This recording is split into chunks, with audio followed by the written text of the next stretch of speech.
Good evening, councillors and members of the public. I'm Councillor Mike Summersgill, the Vice Chairman of the Planning Committee, and I'm pleased to welcome you to this meeting of the committee.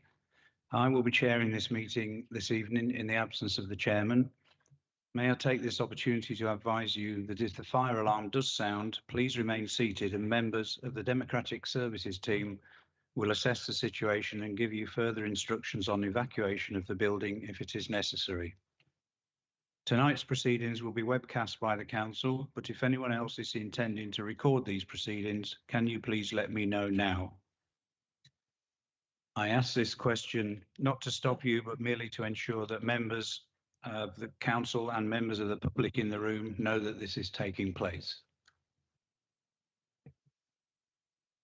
I would also like to advise members that they should only address the meeting by way of their microphones and to remind them to turn their microphone off when they've finished speaking, which includes me.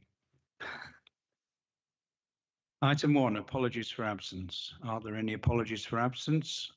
I have them from Councillors Cleater, Cox, Mark Nagy and Wilby. That's correct. Are there any substitute members?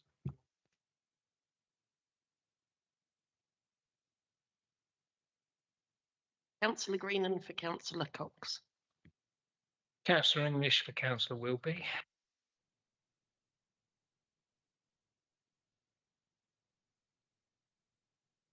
No more. Are there any visiting members?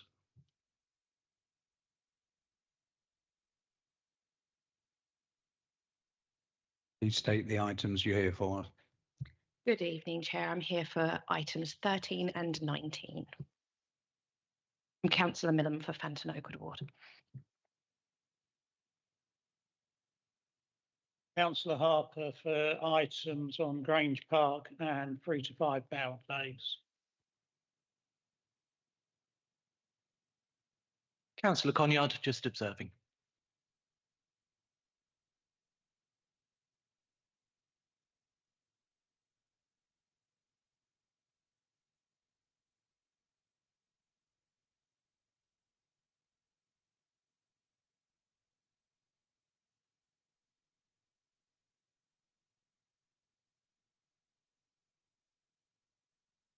Councillor Brown, Harwich Parish Council, item 21.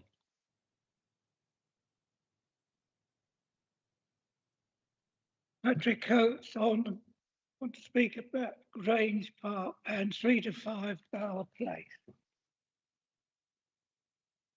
Thank you. Those are items 13 and 19, I believe. Is that right? Yeah, no, there's no need for parish councillors to state they're there. Item 4, items withdrawn from the agenda. There are no items recommended for withdrawal from the agenda. Item 5, date of adjourned meeting. The adjourned meeting will be held on 20th of February if required. Urgent items. I intend to take written and verbal updates as urgent items as they contain further information relating to matters to be considered at the meeting. There are several urgent items. Are councillors happy that they have read those or want time to read them? Thank you. Are there any disclosures by members and officers? No disclosures. Item 8, disclosures of lobbying. I'll take clockwise round the room. Councillor Reardon. Thank you, Chair. I've been lobbying on items 13, 14, 16, 19 and 21.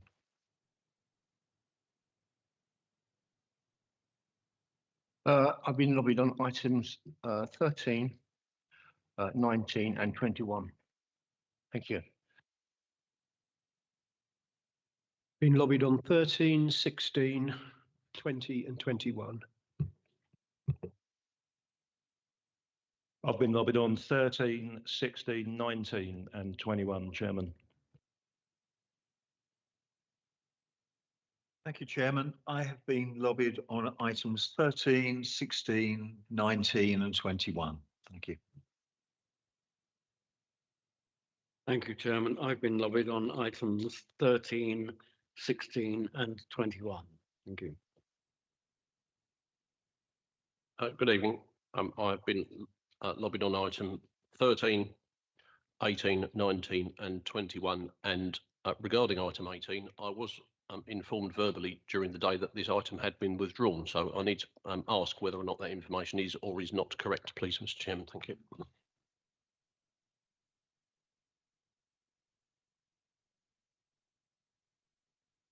I've not had any withdrawal of item 18. I've been lobbied on 13, 16, 18, 19 and 21. 21. As I'm substituting, I seem to have largely missed the lobbying and only been lobbied on items 13 and 19.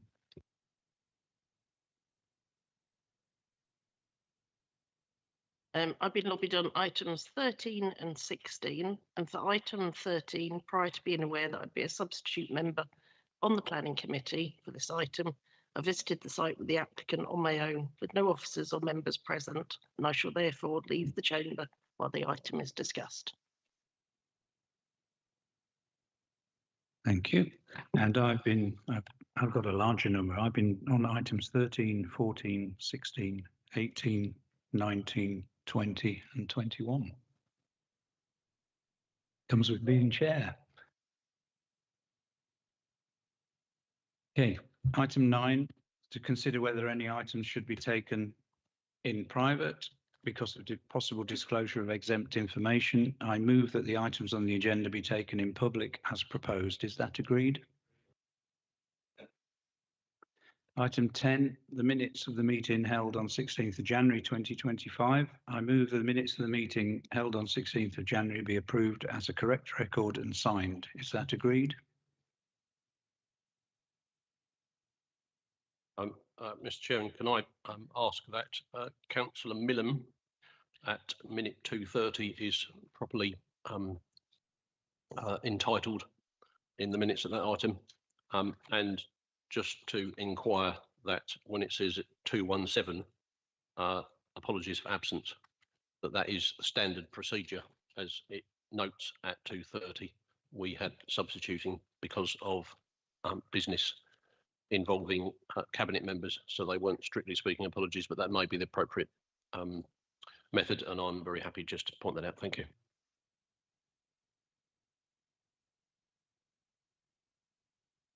We'll correct the mess for Councillor Millam. Otherwise, I'll sign those as correct.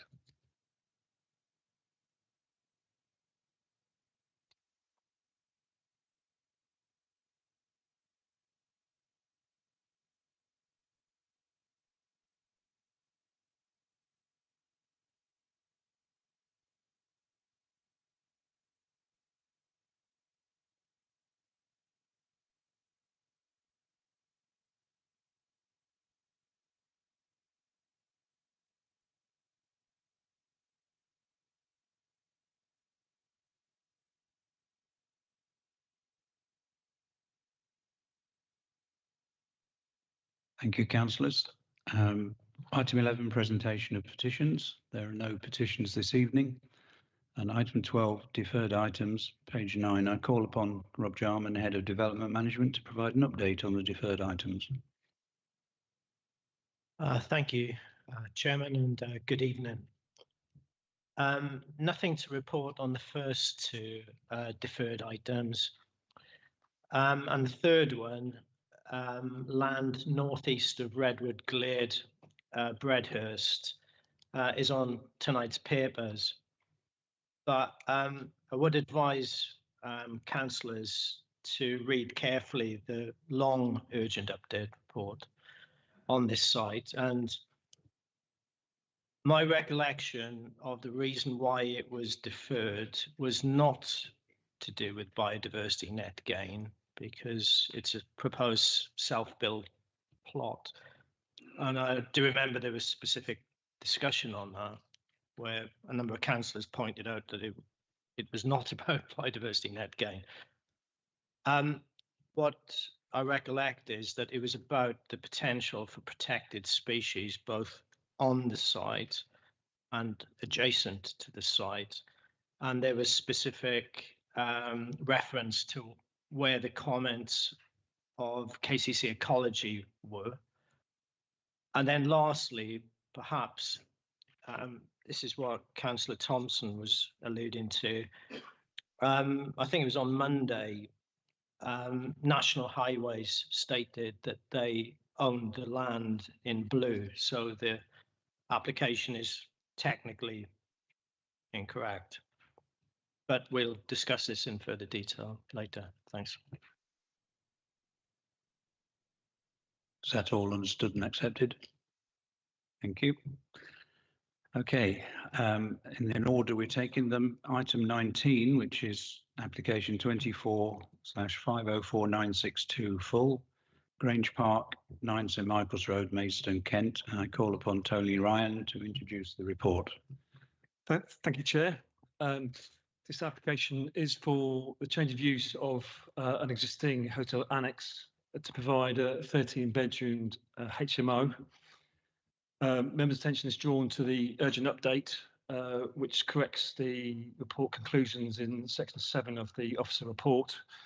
I believe that's on page 107. In terms of site context, site is in the Maidstone urban area to the west of Maidstone West Railway Station, which is the blue circle here. The yellow circle is the application site. Site is on St Michael's Road, which joins the A26 Tunbridge Road to the north to Upper Front Road to the south. The detached application building was formerly part of the nearby Grange Moor Hotel, which has recently been sold and it's changed its name. But as part of that process, the applicant has decided that it's no longer needed as part of the hotel. The building has floor space at basement, ground, first and second floor levels. The building has off-street parking areas to the front and the rear of the building with a side vehicle access. In terms of the photographs, this is the building frontage. The site is bordered by Lukestone Care Centre to the left there, and a detached house at 11 St Michael's Road to the right. In this image as well, you can see the existing front car parking area. This is looking at the rear of the building with the vehicle access again to the side of the building. The care home now on the right and 11 St Michael's on the left. This is the existing rear car parking area. In terms of the building changes, in terms of the actual building itself, they intend to put in 2 new windows at basement level. There's one existing window, but there's 2 more windows being put in, along with a light well.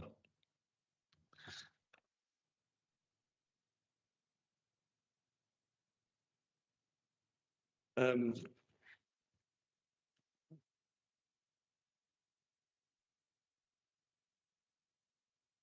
terms of the outside of the site, the changes involve a reduction in the existing car parking. There's currently 18 car parking spaces.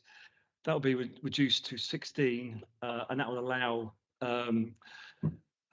bin and cycle storage to go at the back of the site. On the lower image there, the yellow is a cycle storage, and the green is the bin storage.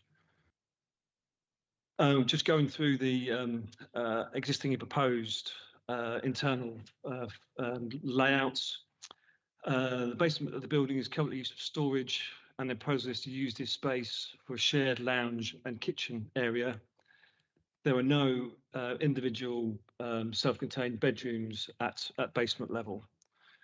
In response to concerns about natural light to this area, the original proposal has been amended, and this current application includes new windows to improve the natural light to that basement area. This is an image for a ground floor. Generally, the ground floor rooms benefit from large windows, and there are minimal changes to the internal layout. First floor, again, there are fairly large windows to the bedrooms on this floor, and again, sort of minimum changes. And lastly, the second floor layout changes at second floor level just are in relation to changes to sort of door positions. The existing hotel is shown to have sort of 13 bedrooms, so the number of rooms will not increase. All 13 bedrooms have a ensuite bathroom, with 8 of the rooms a sort of kitchen area. The only internal space standards available for HMO are those in the Housing Acts.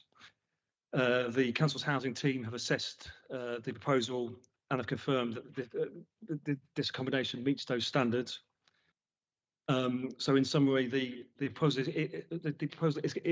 is considered acceptable with regard to the local plan, the aims of the NPPF, and an officer recommendation is made to approve on that basis. Thank you.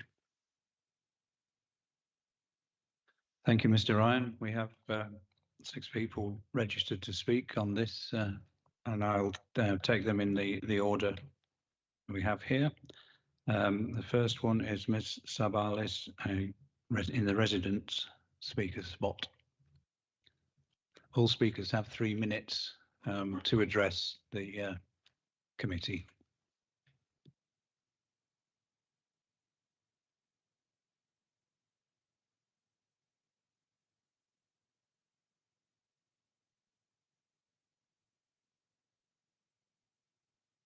Press the button, please.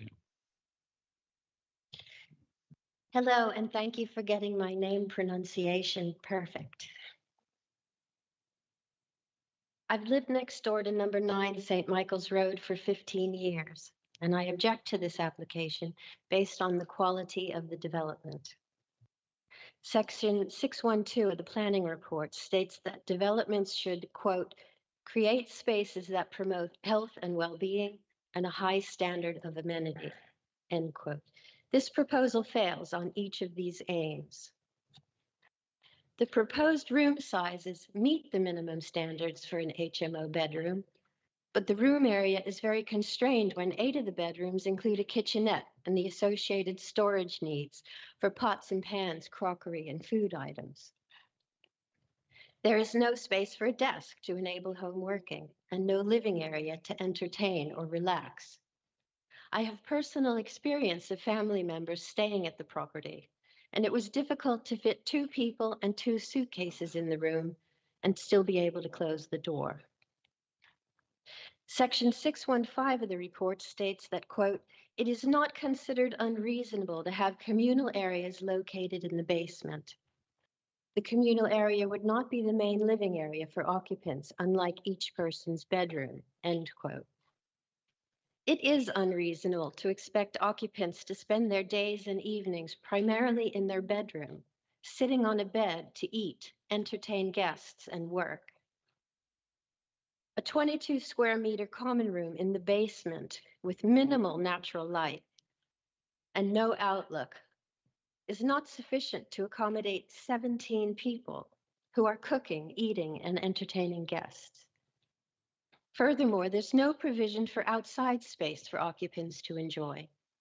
Section 616 of the report states, in terms of outdoor amenity space, it's not feasible to have private balconies, and it's not considered to be a reason for planning refusal, because the site benefits from some open space at the rear.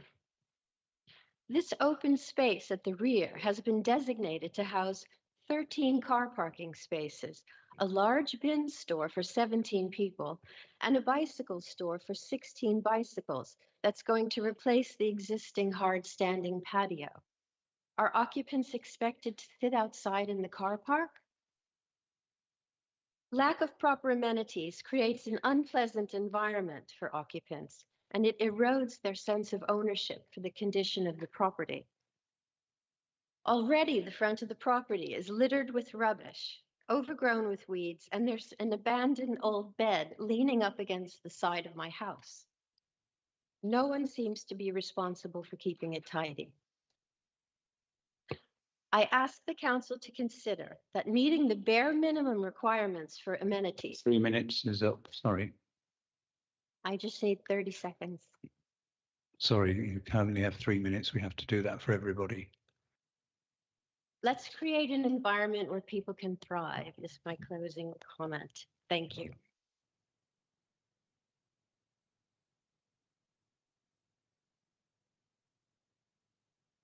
Mr. Baker.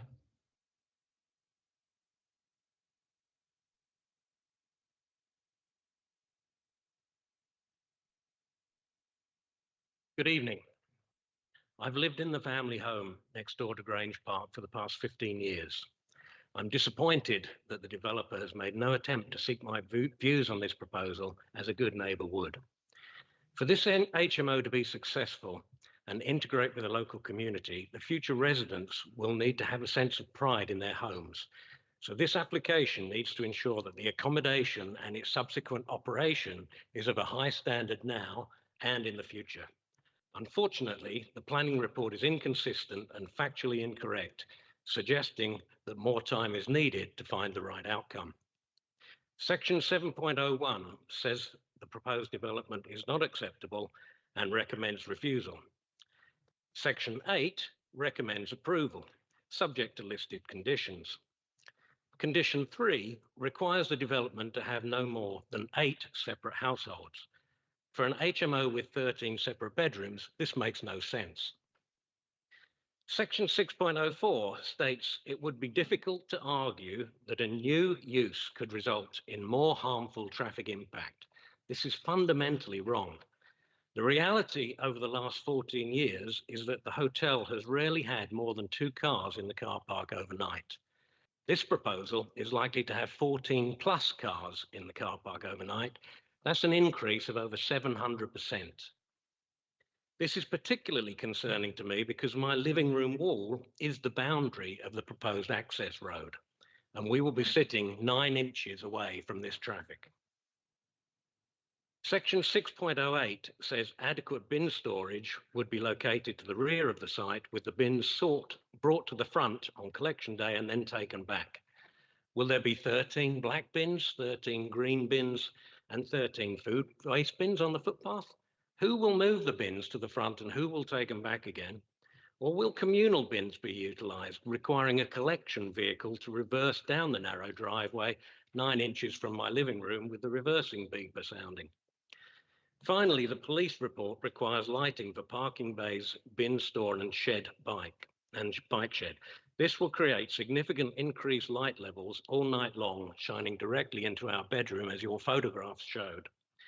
So in conclusion, the increased traffic, lack of clarity around bin movements and all-night lighting will significantly degrade the amenities of my property, contrary to the requirements of LPR SB 15.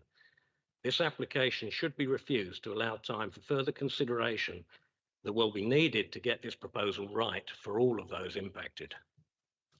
Thank you.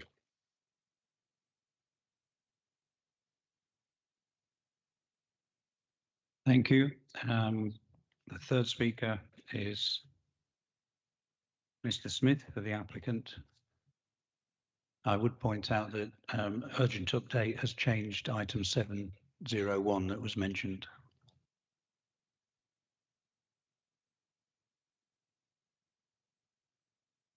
Thank you.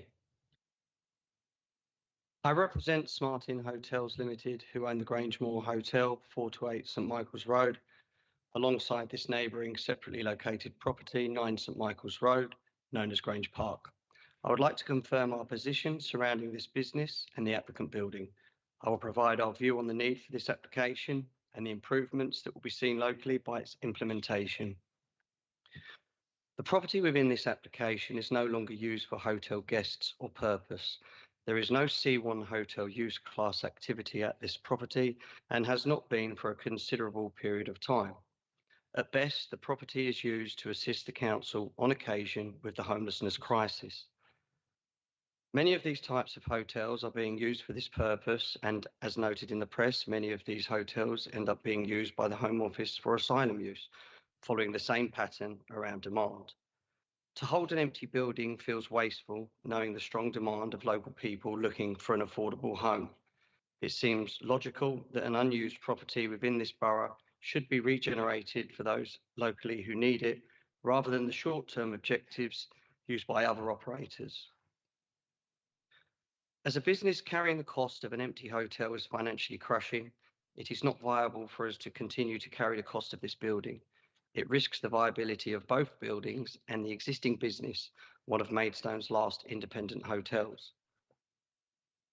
Standing the building empty gives real concern to the attraction of crime and degrades the once high-quality fabric of the building over time.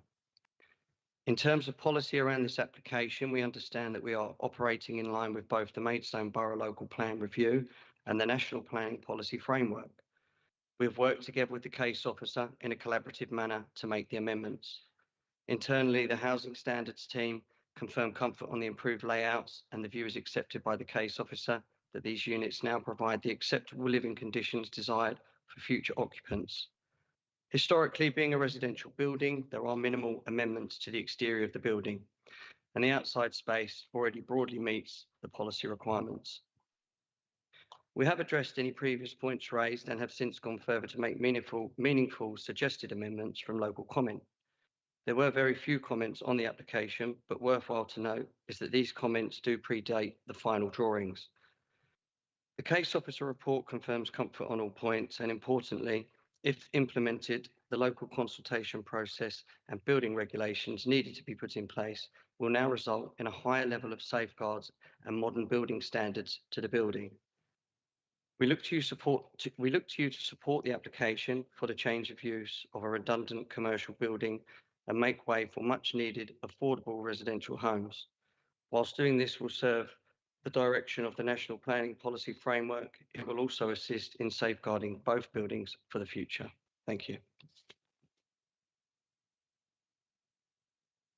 Thank you. I have Councillor Harper for the next speak.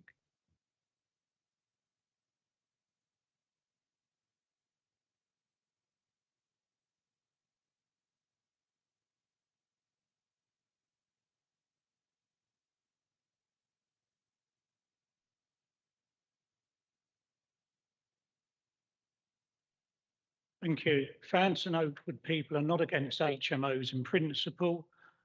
Built properly to high standards, they can fulfil a need for high quality housing.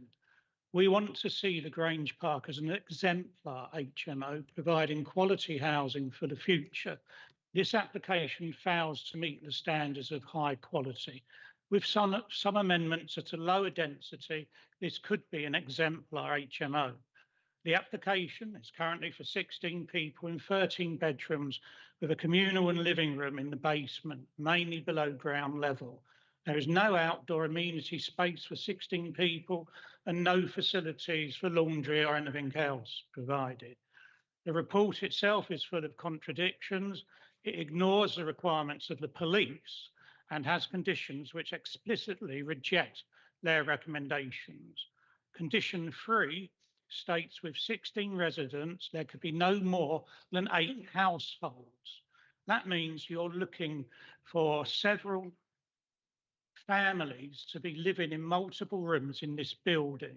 How can an HMO environment be safe for young children in a room separated from their parents and with no quality shared living accommodation? The police recommended lighting as a condition for the car park, but condition 8 is for no external lighting at all. The police clearly stated that the car park must be covered by natural surveillance from windows, for instance, a lounge or a kitchen, with sufficient external lighting. This application completely fails to address any of those points. With no adequate communal living rooms for that number of people or for them having visitors, with this condition free, implying there will be families in the house, there is a totally inadequate living space for people there. We have the opportunity to create an exemplar HMO, reduce the number of bedrooms, turn bedroom 5, a single person room, on the ground floor into a living room, which would give more communal living space for households and would meet the police requirements for natural surveillance of the car park from a living room. With 11 bedrooms, for instance, at the average fan HMO rent, in a year, this place would gross over 90 to 100,000 pounds. So there's no impact in terms of economics if you don't reduce the capacity. So I urge you to either reject or defer this application. It's full of inconsistencies, fails to address the requirements of Kent Police, and does not explain how you can limit the occupation of 13 bedrooms to 8 households, or explain how families can live there with adequate safeguarding. Thank you.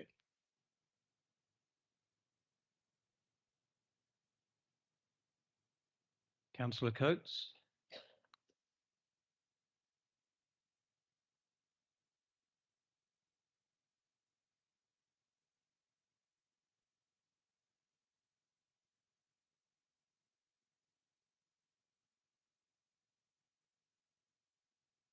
Evening. For a house of 16 people, you need more facilities than are proposed. There's a kitchen located in a basement cellar with no external lighting and space for hardly any storage. Where are 16 people to store their food? There does not seem to be consideration for fridges or freezers, either in the bedrooms or in the kitchen. With only one sink and one hob to share between 16 people is the prime cooking area. How are they supposed to cook? On a rota system? First comes, first serves, last person to eat. The communal living area is also in the cellar, which is mainly below ground level, hardly a pleasant environment for people living in rooms which are mostly too small for their own sharing table, let alone much storage. The property need for 16 people, only 13 bedrooms. Decent communal living they need. For 16 people, you expect to have at least 2 reception rooms above ground level, kitchen purposes, and to use at the same time. The issue is the current application is for overdevelopment.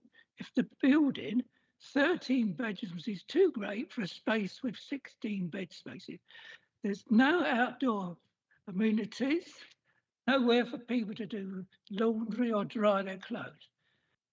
We all support the council's aim for quality housing for our residents. This property could be decent, maybe with 10 bedrooms, but with living rooms, proportionate size, kitchens, utility rooms, outdoor living spaces. I urge you to reject this planning application or to defer it to the agent brings forward a better proposal. We provide quality in this building. Thank you. Thank you. Councillor Millen.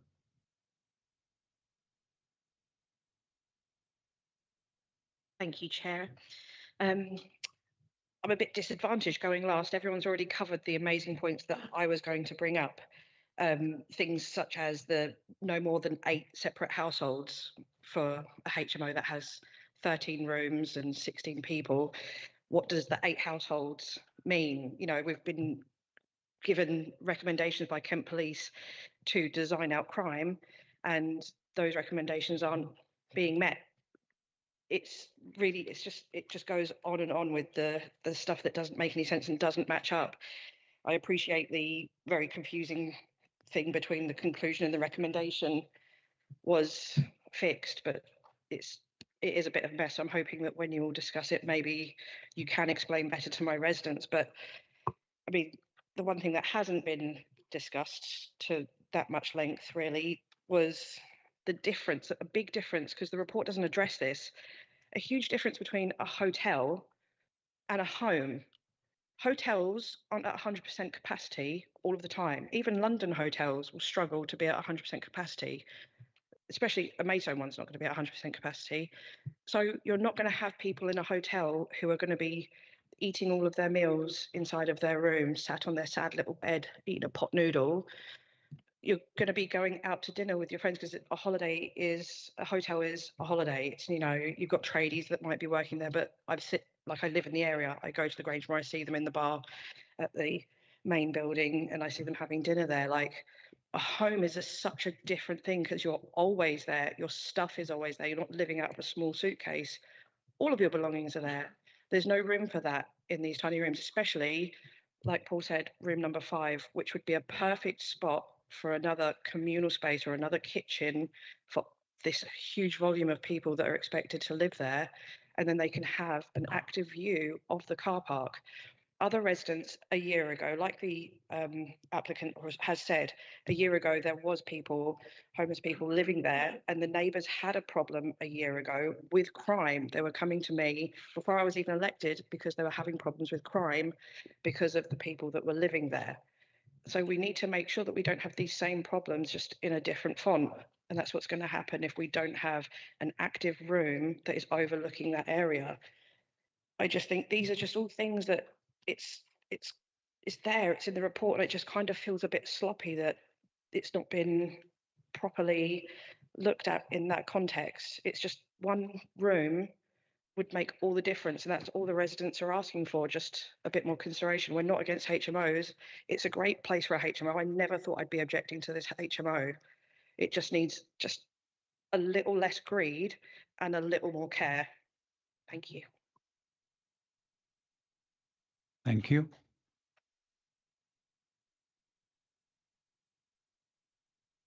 Anybody wish to comment?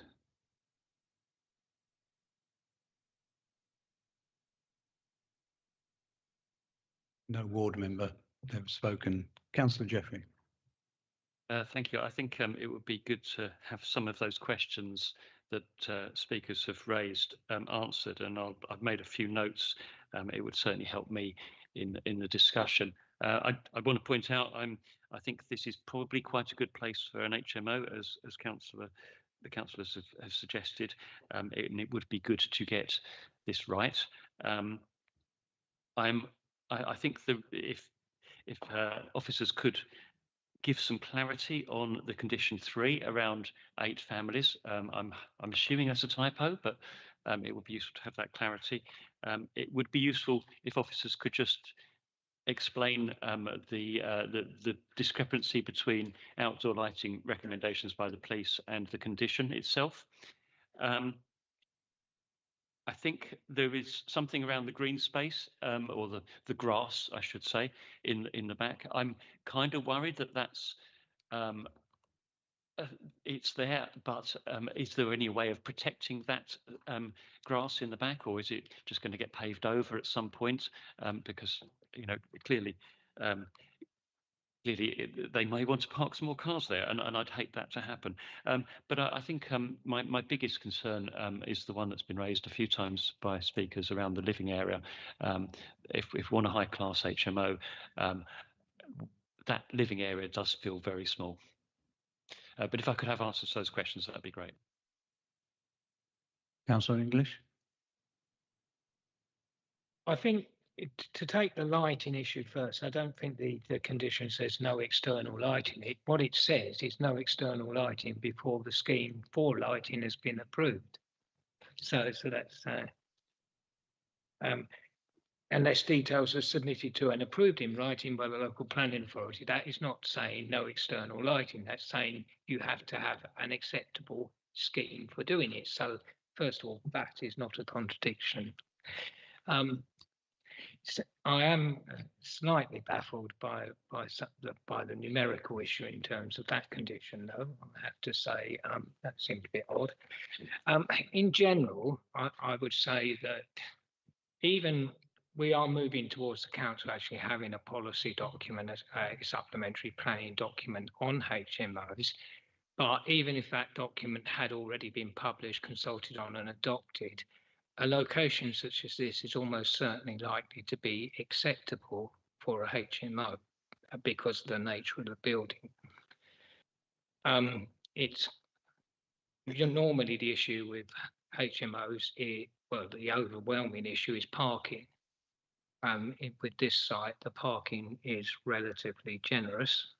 So given its previous use, you'd expect that. Although the residents are right, having stayed in this annex myself in the park a few years ago, its car park has never been particularly well used.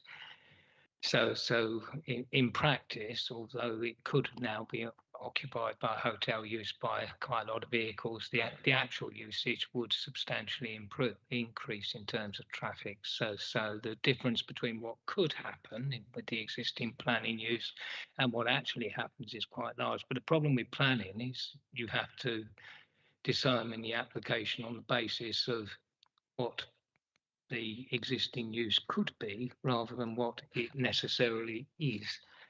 So there are some questions to answer, but generally the council has relatively little room for manoeuvre because what we have is probably a clash between the desire for an exemplary and good application and the fact that currently national and local regulations don't actually require a property to be of the standard we would like it to be. And the standards that currently apply are fairly minimal, which is one of the reasons the council's bringing forward a new planning document, but that hasn't yet happened.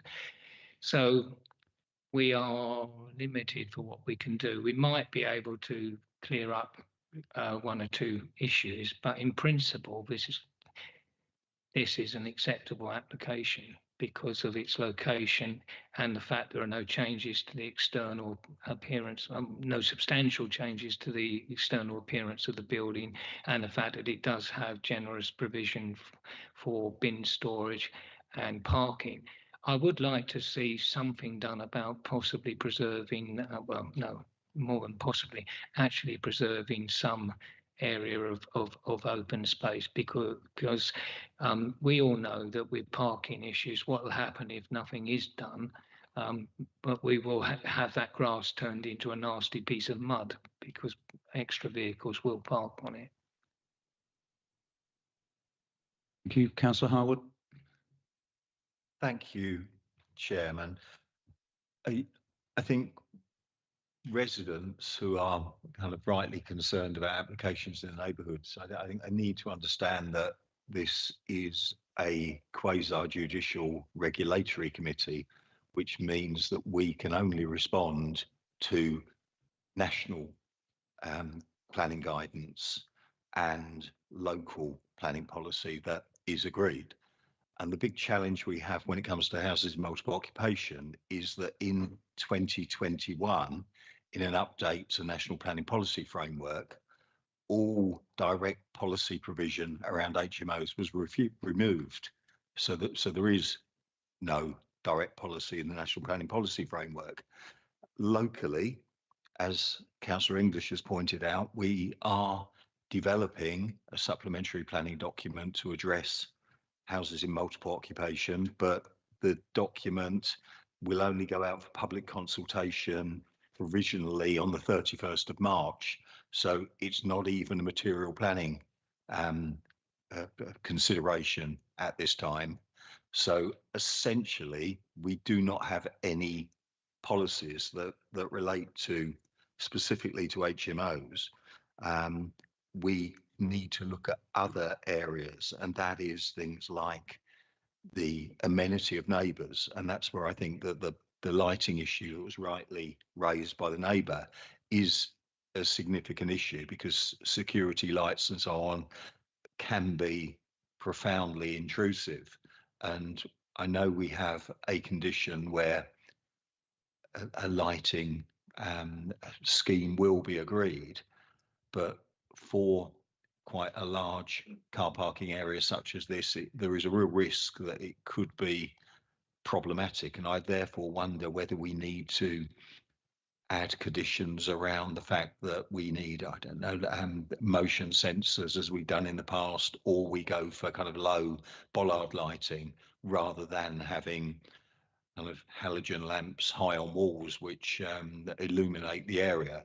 So I like the officer's view on the detail of that, and like Councillor English and Councillor Jeffrey, I note that we do have a landscaping condition, and it's actually it's a good one because it's a 10-year landscaping condition, and I'm aware that there is some quite good screening along the front, but I also like to understand from the officers what this landscaping actually means in terms of the future of the green area, which does essentially act as the garden for this development.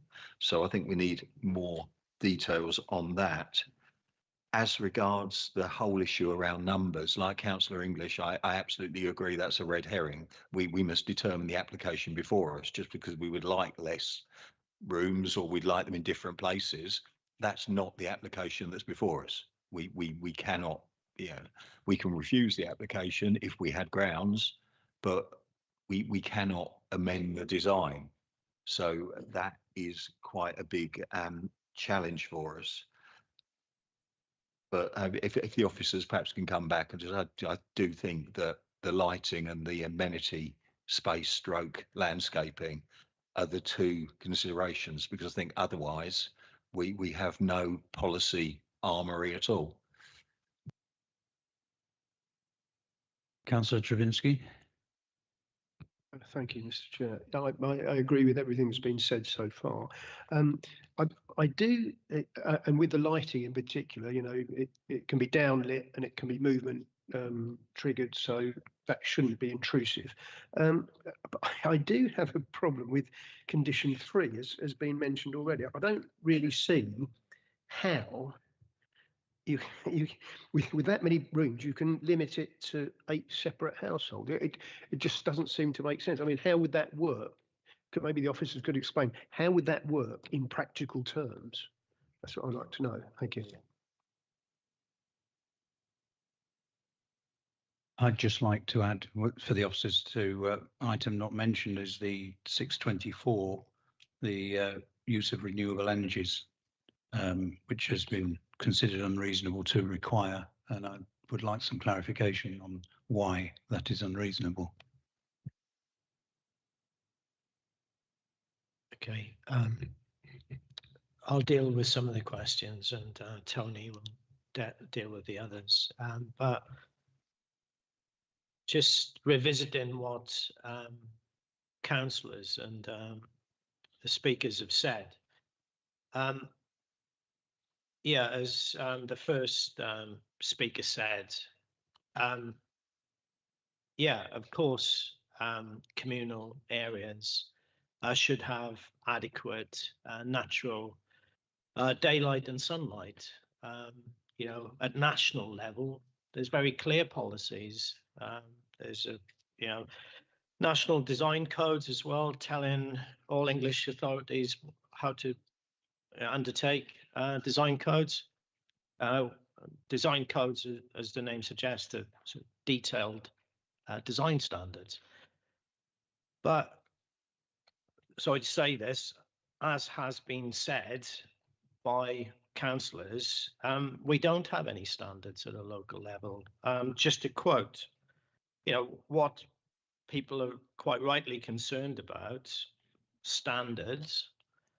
The heading in the local plan review is amenity of future occupants. Well, kind of what does that mean in terms of the standard? And then we'll look in more detail. Respect amenities of occupiers of neighbouring properties. What does respect mean? I could go on, but I think you get my drift. So obviously, as Councillor Harwood said, today we haven't got that. So there is a local policy vacuum in relation to standards. So yeah, it'd be lovely to have an exemplar development here, but we have to be consistent, and we can't just pick on, the applicant tonight. The way forward is to have local standards that drive up quality.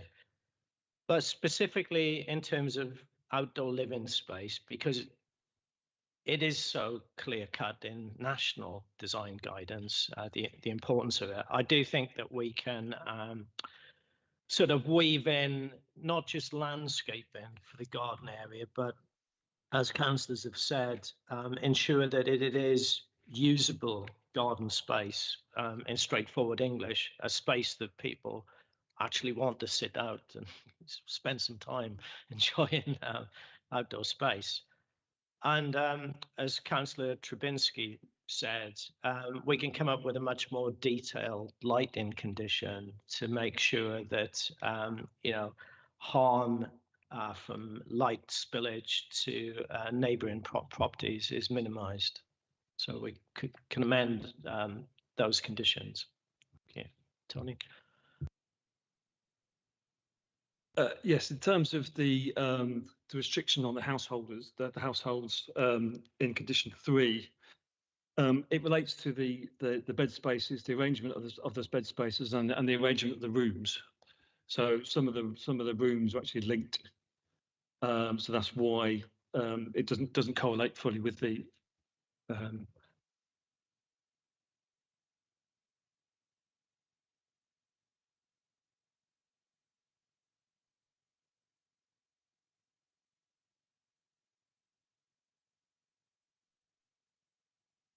rooms on the left there are linked together.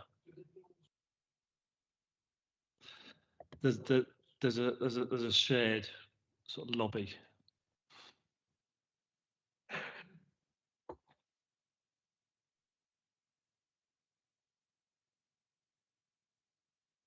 The 2 rooms that have their own have a separate shared lobby. So the doors open out onto a lobby which is separate from the rest of the accommodation.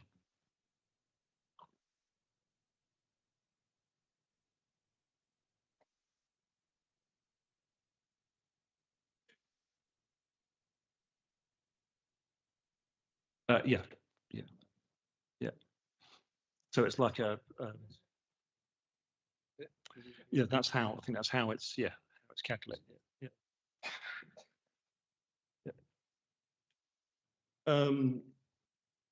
In terms of the comments from the police, officers have assessed those comments, and there was a planning condition which requires the applicant to submit details of design that crime facilities, and that will need to be formally approved.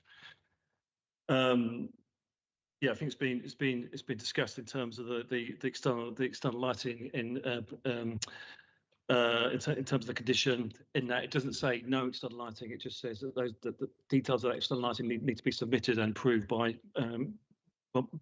officers. In terms of landscaping, there's an area, a open grassed area at the rear of the building.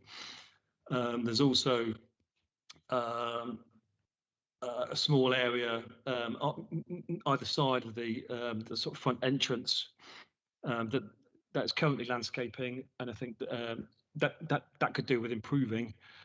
And I think also, yes, something at the back of the site. I think possibly reducing the areas of sort of hard standing further as well. I think that was all. Councillor Thompson, then Councillor Jeffrey, and Councillor Reardon. Thank you, Chair. Without trying to stoke amusement, I believe it is observed that a camel is an animal that was perhaps designed by committee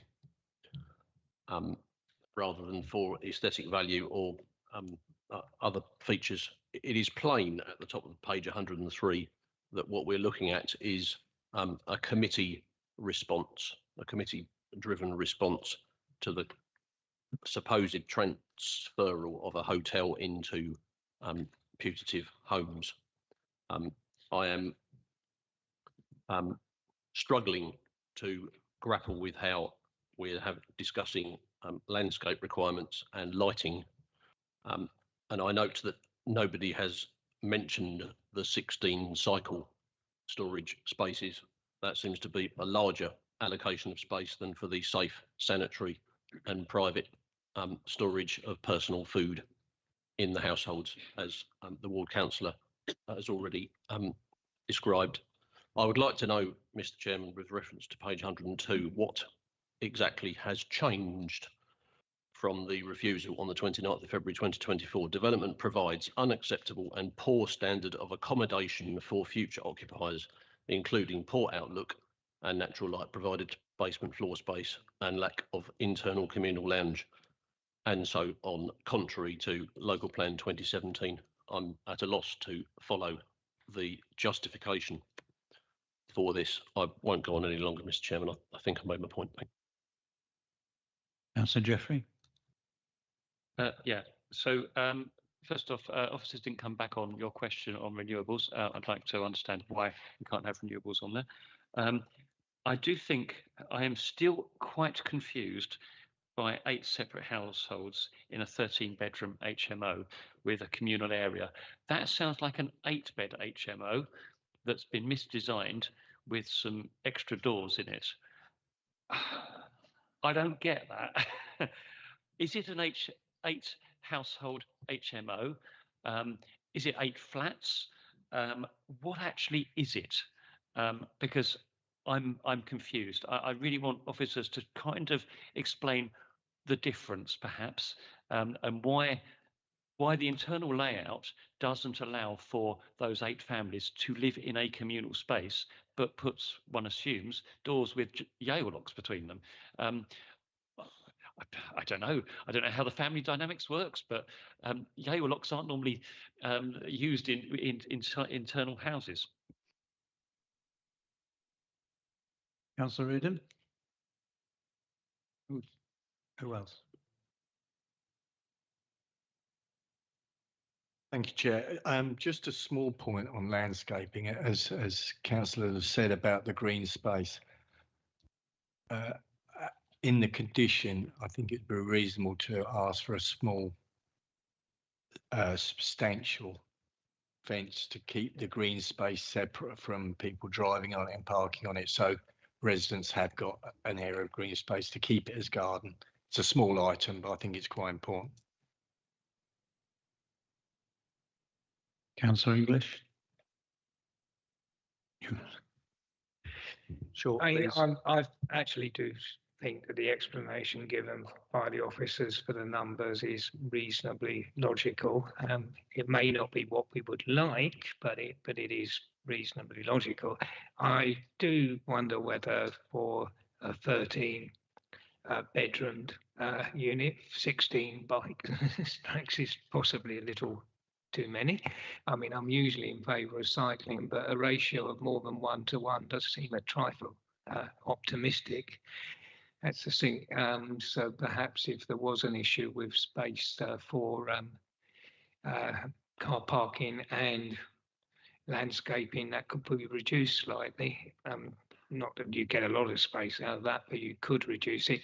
I do think it is important to pick up the point that Councillor Reardon made about making sure that vehicles cannot drive over or park on the green space, because if that does happen, it will rapidly cease to be a green space and become a brown swamp. And you can see that in various parts of Maidstone where people have parked, not necessarily the people that live there. There are plenty of places in Maidstone where people unofficially park in all sorts of places where they shouldn't be parking because they don't want to pay for a car park or can't park on the street. So we've got to be careful about not providing an unpaid parking space for on the outdoor amenity space for absolutely everyone. In terms of the lighting, I think the conditions can be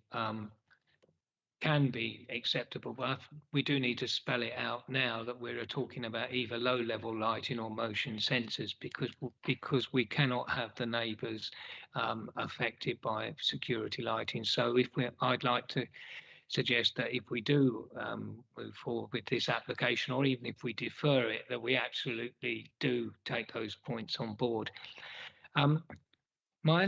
I'd like some others. I've been looking at this application, and I would like a little more detail on what the differences are between this application and the previous refusal. Clearly, we've got one less bed, and we've got some additional light well and a couple of windows. Is that the extent of the changes, or is there anything else that I've overlooked and members have overlooked?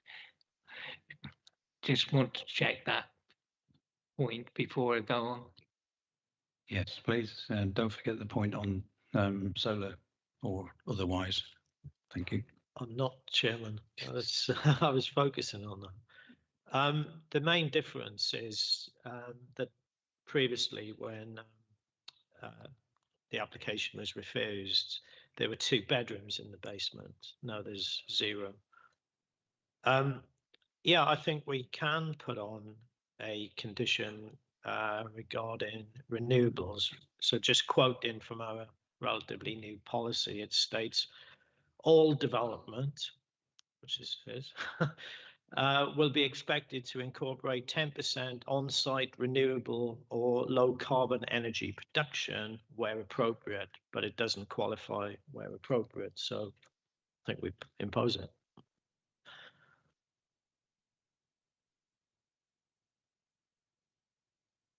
Any more views? Yes.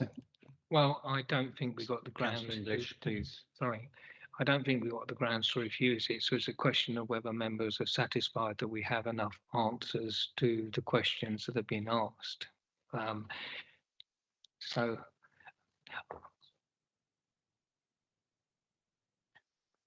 Point over there. Thank you. No, that's fine. It was just a minor point, really. I don't know whether I got the wrong end of the stick earlier, Mr. Ryan, but you'd mentioned changes to the light well in the basement area. Is that another change since the application's been published, or is that a change from the previously refused application? That was that change, that new windows and the light well weren't part of the early application.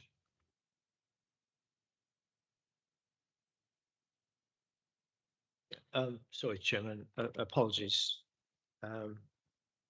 Yeah, we can incorporate into the outdoor garden space or communal area the point raised by Councillor Reardon about preventing it from becoming a parking area. That's fine. And secondly, the reason why the applicant is proposing 16 parking spaces is to comply with the Kent County Council standards, which were recently revised actually at the end of January. But as we all know, there have been quite a few appeal decisions whereby we've refused HMOs and sort of intensification applications of terraced houses, and the inspectors have tended to say something like it's within easy walking distance to the town centre. They haven't mentioned bicycles. So I think, because I think, you know, it seems laudable to try and max out on, you know, quality outdoor space, I think we can reduce the number of bicycle parking spaces.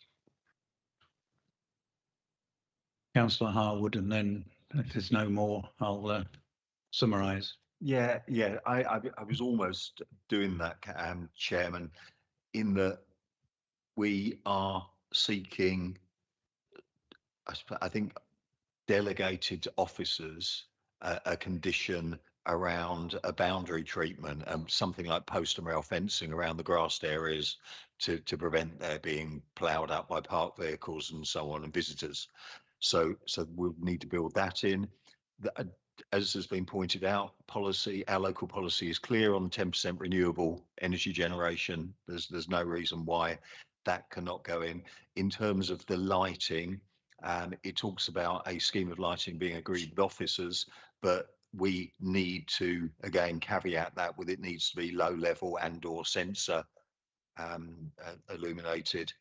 I think that the other thing which it can be an issue, it's certainly an issue in my street, which is not very far from here, where we have HMOs, is that quite often the residents are picked up in the works vans and trucks very early in the morning, and you will get, as I often do outside my bedroom window, a kind of idling 10-ton truck sitting there for some considerable time. And I know in other sites we do have the ability to put anti-idling signs in place, and we can certainly look at once we have the signage, the enforcement regime can be enacted. So I think it's better to kind of nip that in the bud. But I think with the other issues around the rooms and so on, as has been pointed out, an explanation has been given officers, which does, it's compliant with policy, and the reason why we had the previous refusal was absolutely clear. It was because there were bedrooms in the basement. That was the reason for it, and there no longer are. So it would be very difficult for us to reconcile that historic refusal with the application as is before us. Councillor Thompson, and that's the last one. I just wanted to clarify, did I understand Mr. Jarman to indicate that we couldn't reduce the number of parking spaces, but we could reduce the number of bicycles, because that would be a perverse outcome if that is what we are indeed being directed to do by powers beyond this room? Yes, I would say that. Yeah, I'd understood that creating more quality communal outdoor space sort of trumped the need for 16 parking spaces. I'm not for one moment saying there should be 0 bicycle parking spaces. Just to come back on that, I'm now an authority on new KCC parking standards, having read it from cover to cover. And even though it does prescribe this kind of 1-for-1 parking, that is very heavily caveated with sustainability provisions and proximity to town centres and so on. So I don't think it's a hard and fast policy in any way. It's horses for courses, and yeah, we do need to ensure that we maintain the green space. So therefore, yeah. Small point, because of legislation, I'd recommend that the no idling signs were dealt with by way of an informative as opposed to a planning condition.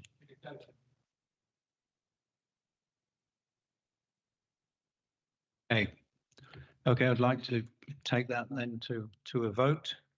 We have added fencing to the green area, and that informative anti-idling, the lighting, I believe, to be low level and or sensor, but still under officer amendment.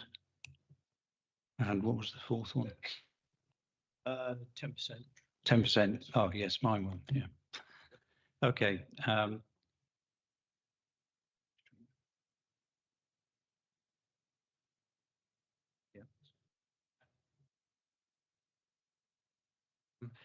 Informative would be effectively a reference to the cabinet member for environmental services to look at sorting that out, rather than being that would be, oh yeah, I mean, yeah.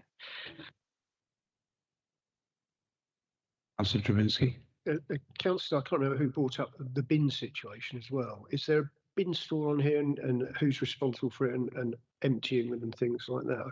I can't remember if we got that answered.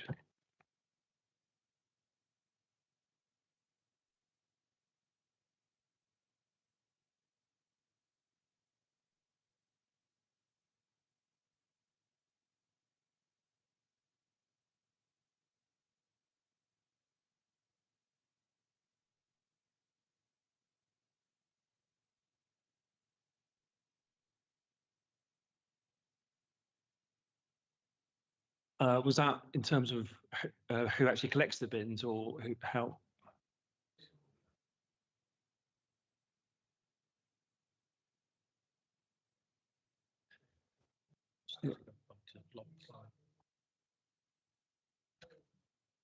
Yeah, there's bin storage shown on the plans. That's the green area on that plan. The collection will be done on the site itself. So the bin lorry will have to go into the site. Yeah.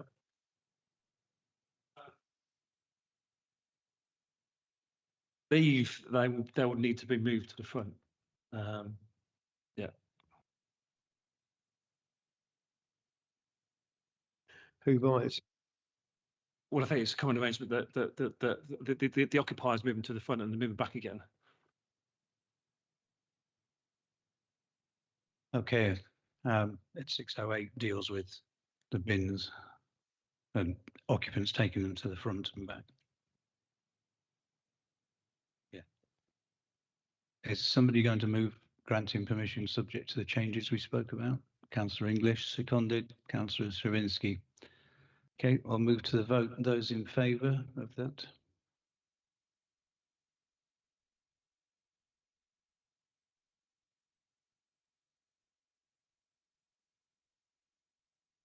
Thank you. Those against?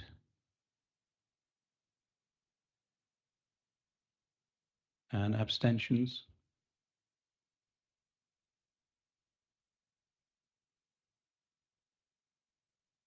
Doesn't add up. Councillor Harwood, did you vote? Oh.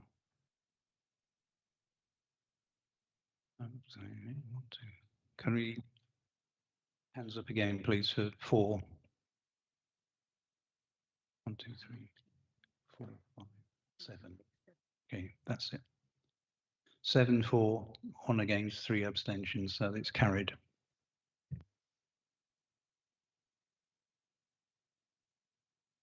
We now move on to, if anybody wishes to leave, we'll just have a short break.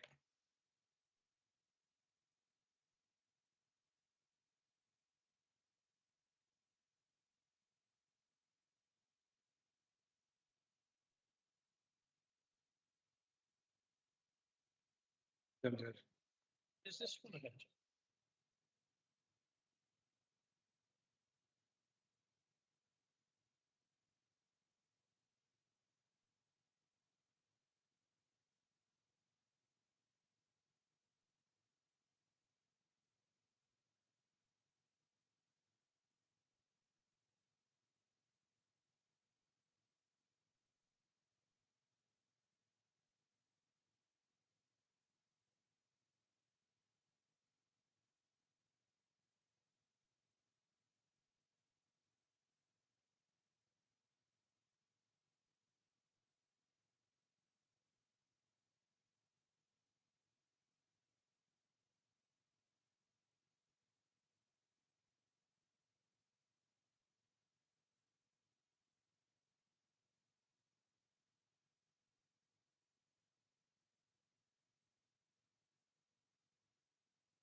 Hello, resume the meeting, thank you. Councillor Greenan has left for this item. Thank you, councillors. Item 13. 24/505022 full, 3 to 5 Bower Place, Maidstone, Kent. I call upon Rachel Elliott to introduce the report. Thank you, Chairman. The application relates to both numbers 3 and 5 Bower Place, a pair of semi-detached dwellings within the urban area of Maidstone. The street scene is mixed with terraced, detached and semi-detached dwellings, varying in height between 2 to 3 stories. The proposal is for retrospective alterations to the roof, which encompasses a hip to gable extensions to both properties, rear dormer and the creation of a new crown roof, which has resulted in the original roof height being raised. Members will note from the scene urgent update that it is estimated that the roof height increase was around 35 centimetres from the original roof height. The update also refers to additional representation received in support of the application, together with a review of the dimensions following the property being resurveyed during this application compared to earlier submissions. It should also be noted that there are 6 bedrooms at the property rather than the 5 quoted in paragraphs 1.02 and 6.06 of the report. There is an additional bedroom in the basement, but the house and motor occupancy use would remain permitted development at this scale. The full planning history relating to the properties is set out in the committee report, but in summary, both properties gave planning permission or prior approval for extensions to the rear. These extensions have been built. The applicant applied for a wholly different scheme, which was refused, details of which are set out at paragraph 6.02 of the report. The applicant applied for this scheme through a lawful development certificate, seeking to demonstrate that planning permission wasn't required. This was refused by the council and upheld at appeal, with the scheme failing to be permitted for development. The main points being that on the balance of probability, there was a roof height increase and the finish of the gable and rear dormer was not of a similar material to the dwelling house, given that there was no render on the original properties. The planning merits of the scheme have yet to be considered. These street view photographs show the roof profile prior to the works being carried out. The plans show the proposals with the gable to both properties, the rear dormer, which here spans both roofscapes, roof lights to the front of the property, and the new roof form. You can also see the existing extensions to the rear of both properties. These photographs show the as-built dwellings. You've got this view from Bower Place. From the side here, this is looking rearwards from the junction of Heber Gardens and Reginald Road with the application site here. Again, looking from Bower Place at the other side of the property. The committee report sets out the reasoning for the recommendation, concluding that the alterations, although making a larger dwelling with greater mass and bulk and introducing a new planning materials, this is not at odds with the varied street scene.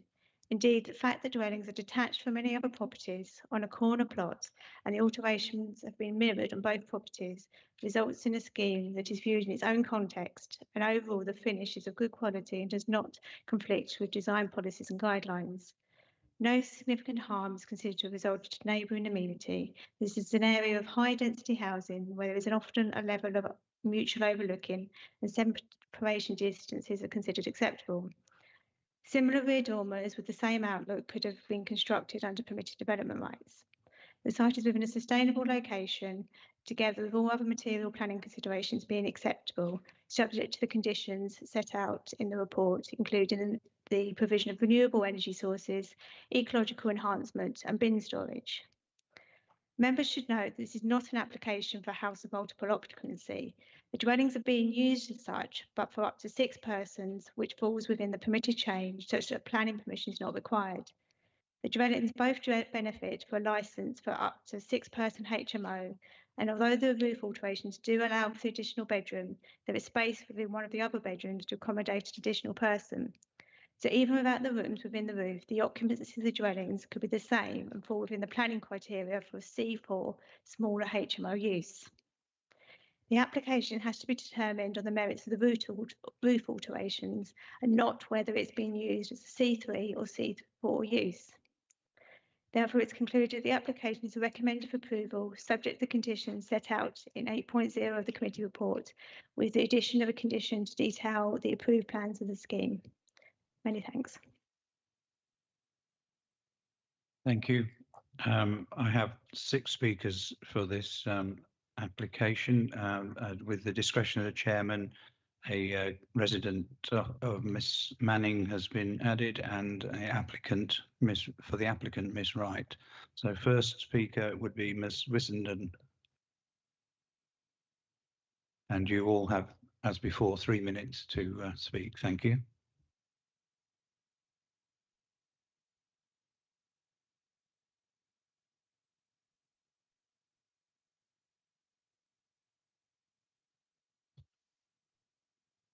Thank you.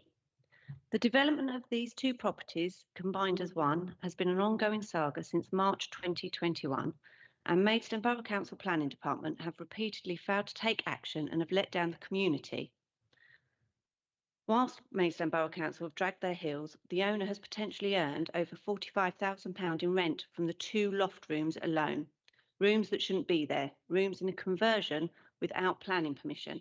A clear case of greed over quality building from a developer who's tried to sweet talk local residents with empty offers of compensation, presumably in an attempt to silence them. But regardless of this being an HMO or even a family home, this application should be refused due to the visual appearance and impact on neighbouring properties. Your recommendation to approve states it does not cause significant visual harm. I disagree. Even in the reports on the previous applications, which were rejected, it states the roof alteration has not been constructed using materials of similar appearance and has a jarring visual impact. It is no defence that the roof is in keeping with the rear extension, as this was constructed at the same time. The recommendation states it causes no harm to neighbouring amenities. Again, I disagree, as do the many residents who submitted objections on all of the applications. This roof alteration on a property that stands on an already elevated position is hugely overbearing and dominates the street, showing that the owner has no regard to the aesthetics of the local area, leaving us with an ugly eyesore. Neighbours are massively overlooked and suffered a loss of privacy and sunlight. I would ask how many members of this committee have actually visited the site. Could I see a show of hands? Not many. Given the nature of this particular development, with its string of applications, inaccurate plans and misleading information, I don't see how you can recommend and approve for approval without checking out the property itself in person to see if the plans are accurate. There are several discrepancies even within this latest application, such as the date that work started. On the application, it states the 20th of May 2021. It was in fact prior to this date. The 31st of March 21 is the date that I reported the breach of planning. There's a question that asks about altered vehicle access. The applicant said there is none. That's because the work has already been completed. Vehicle access has been changed. Another question about the loss of trees and landscape. Again, the application makes no mention of the loss of all green space from both the rear and front of the property that used to have gardens and hedges and now has paving and driveways. Thank you. That's 3 minutes. Sorry.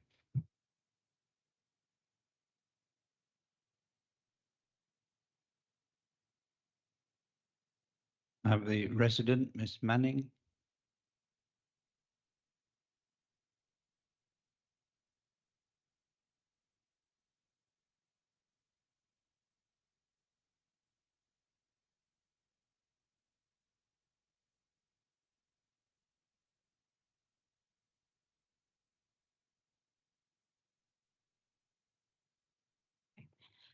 We moved into our home in 2016 in 46 Reginald Road.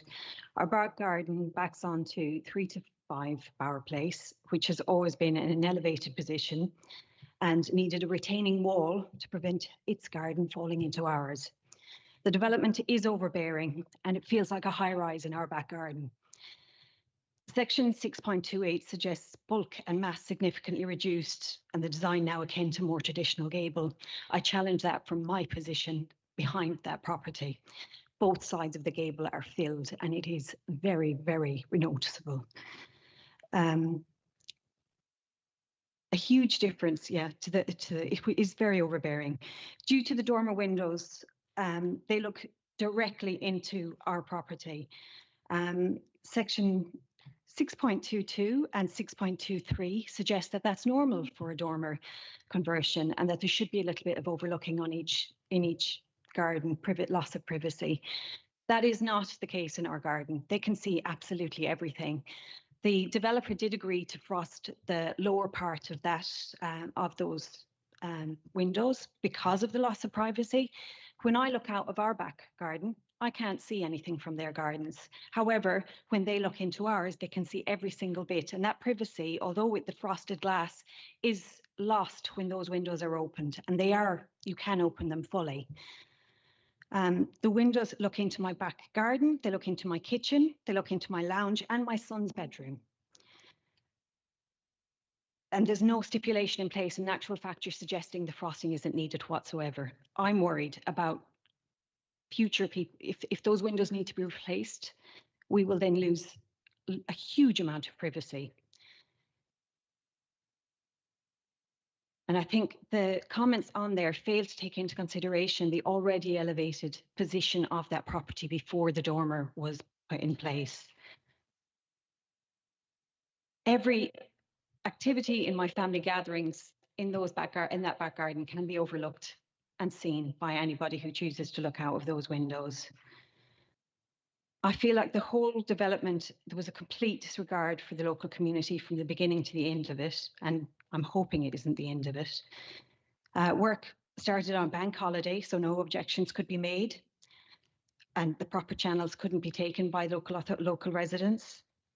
The applications for the ground floor extensions were mislabeled as family rooms, not bedrooms, which they are now being used as, and which as a bedroom is less than 5 or 6 feet away from my back garden, where my children play in the evenings. Last summer, windows left open in bedrooms. Things happen in bedrooms that you wouldn't expect to be taking place that close to your children playing in their back garden. That's 3 minutes, sorry.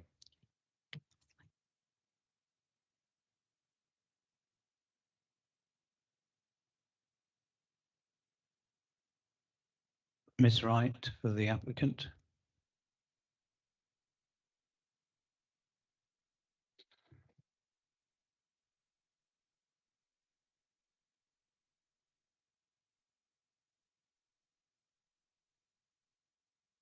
Thank you for the opportunity to speak, Chairman and committee. I've come here with some photographs, if I can show them, please, of the inside. I'm not allowed to. Okay, that's fine. It's just showing a couple of the residents inside the HMO. Both of these buildings have been visited by the planning officer, enforcement, and the housing officer. The rooms within the HMO, compared with the last application, this is night and day. These rooms have ensuite bathrooms. One of them, I've just been told, has a king-size bed. So they're large rooms. Without the roof alterations, this could still, let's take it back. With this, if you took the roof off and it was a flat roofed building, you would still have a 6-person HMO. The number of bedrooms makes no difference. The importance is the size. And these rooms exceed the minimum requirements in the Housing Act, sufficient that the housing officer has granted the license. in terms of the roof alterations themselves, absolutely, you wouldn't start from here. I've come in at the tail end of a previous planning and drawing team that have gone down the wrong route of going down certificates. And of course it would never pass a certificate because it's not permitted development. The materials are different to the main dwelling. So that in itself is wrong. The dormer is linked all in one with the neighbouring property. So although both sides of this property are separate, they both have separate kitchens, the sitting room on the ground floor, and then each room with its ensuite, desk for home working. Some of these own their own businesses. They're in an HMO because they want to contain their costs and have probably rented out their own houses so that they can start their business. That's a common scenario. And the rest of them, they're white collar workers. We have a doctor here tonight and an IT consultant who's a Cambridge alumni. So this is both sides of the HMO for working people. But the main consideration here is the householder planning application for the roof alterations. Is it acceptable to you as per the officer report? Thank you very much. Councillor Harper.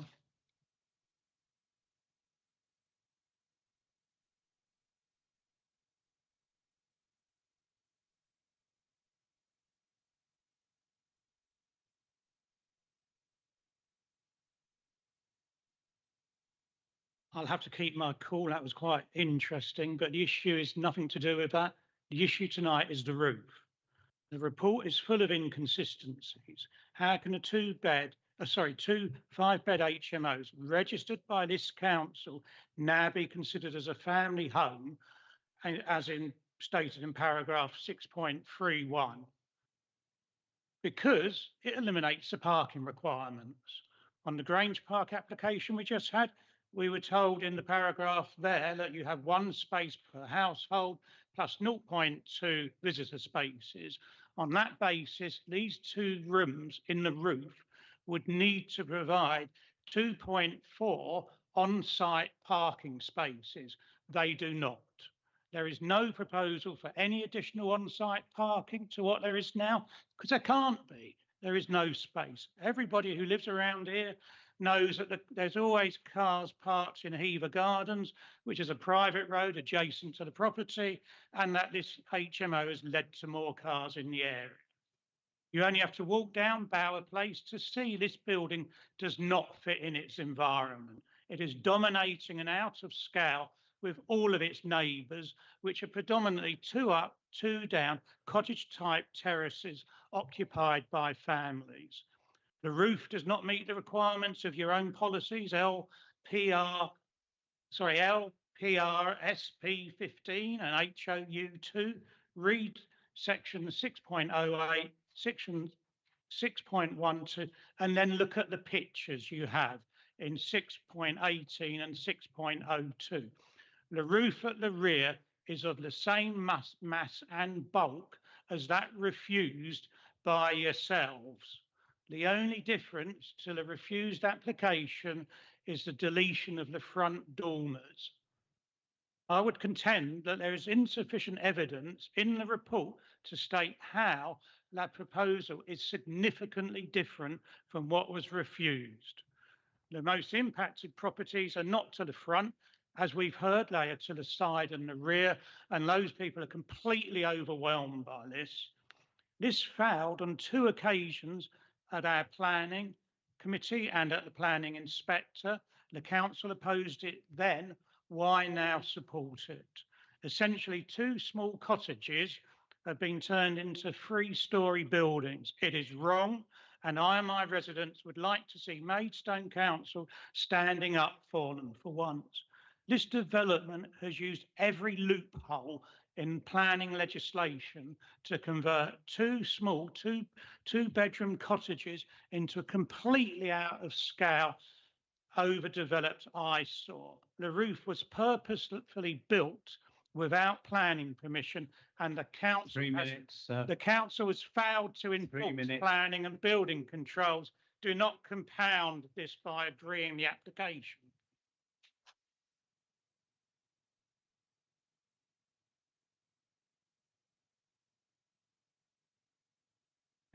Councillor Coates.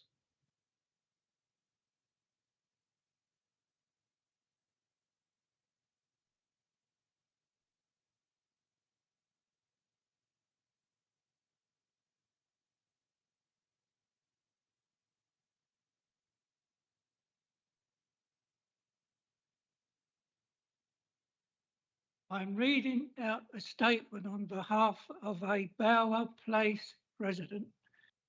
We want fairness and consistency. We ask you to forget that this is an HMO. Imagine this application coming from a homeowner who has drastically altered the roof of their property. This is not just a minor change. The roof has been completely redone in size, shape, exceeding the allowed height. The design is completely different, and now there are windows where there weren't any before. What we have now is something that doesn't blend with the rest of the neighbourhood. It's an eyesore, but most dangerously, it sets a precedent for future roof alterations. No resident would be allowed to do this type of work to their property. Why are developers? This is about the roof, its impact on the neighbours and the community. This change has had a negative impact, not just on the immediate area, but on the whole neighbourhood. We see this time and time again, one rule for us and another for developers. Rules are clear, things need to be keeping with the local character. The height and design requirements, they've been violated here.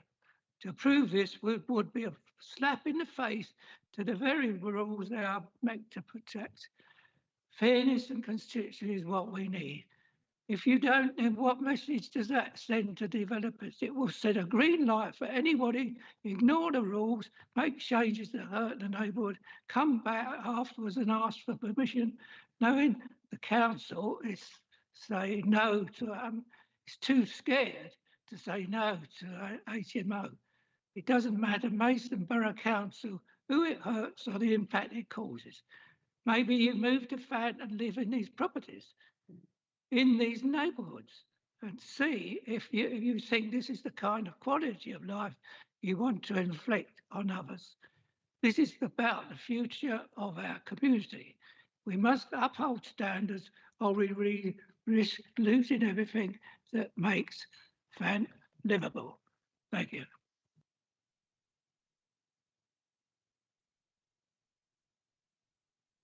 Thank you. And Councillor Millen.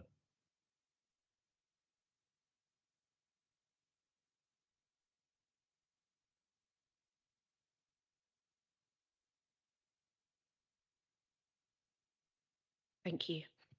As councillors, we represent a wide cross-section of different types of people and with different opinions, and as a result, we will sometimes struggle to find common ground and compromise that makes all of our residents happy.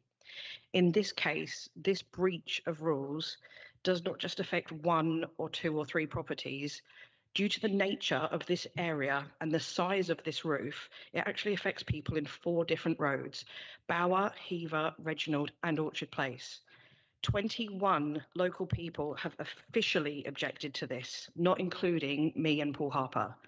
And that doesn't include the many more who have given up on this years-long fight because it has been going on for years and they've tried and tried again and they've just lost faith in any action actually happening. So it's way bigger than this.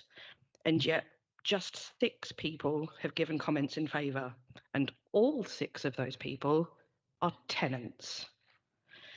All these local residents have given clear and relevant reasoning for their objections. And actually, In fact, one of the tenants even made the same comments that the majority of the objections made. One of these tenants said that they understand the concerns of the loft and believe necessary measures should be taken to ensure the accommodations are in line with regulations. So actually, the tenant also agrees with the residents that this loft isn't right and should be in regulations. In fact, the speaker for the applicant even agreed that this roof isn't in the line with the regulations. So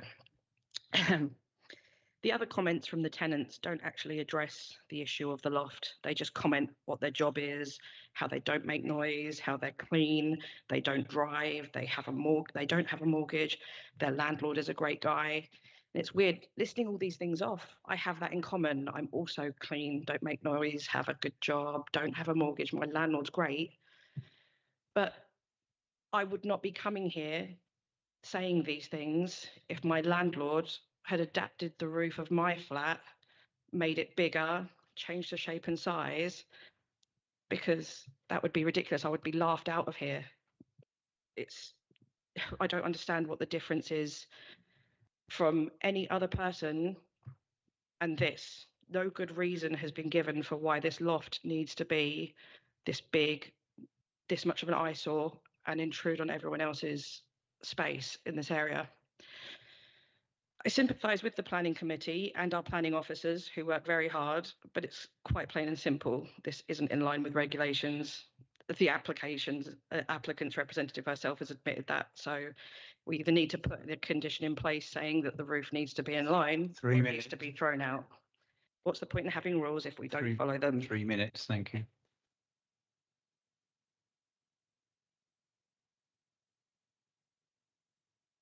I have got Councillor M. Thompson and Councillor Travinsky and then Councillor Jeffrey.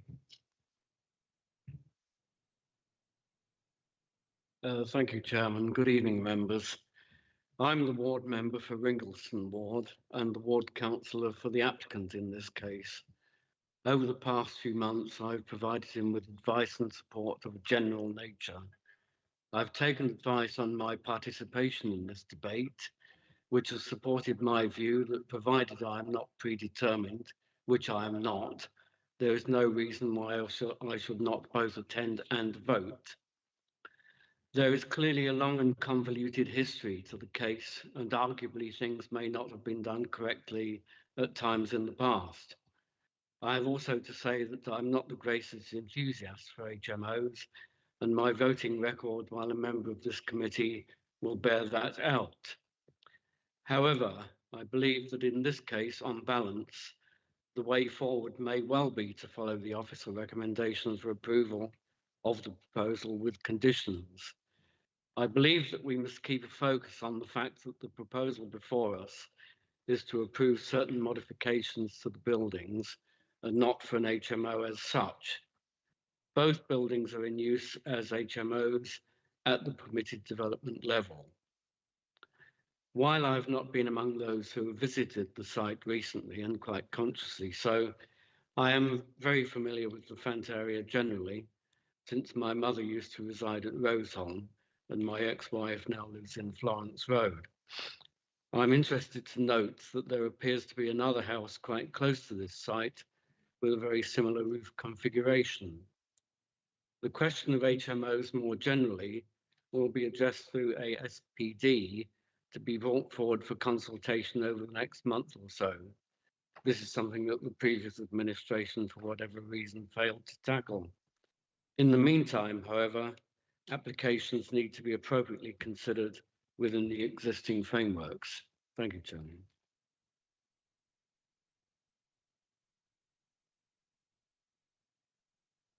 Councillor Travinsky.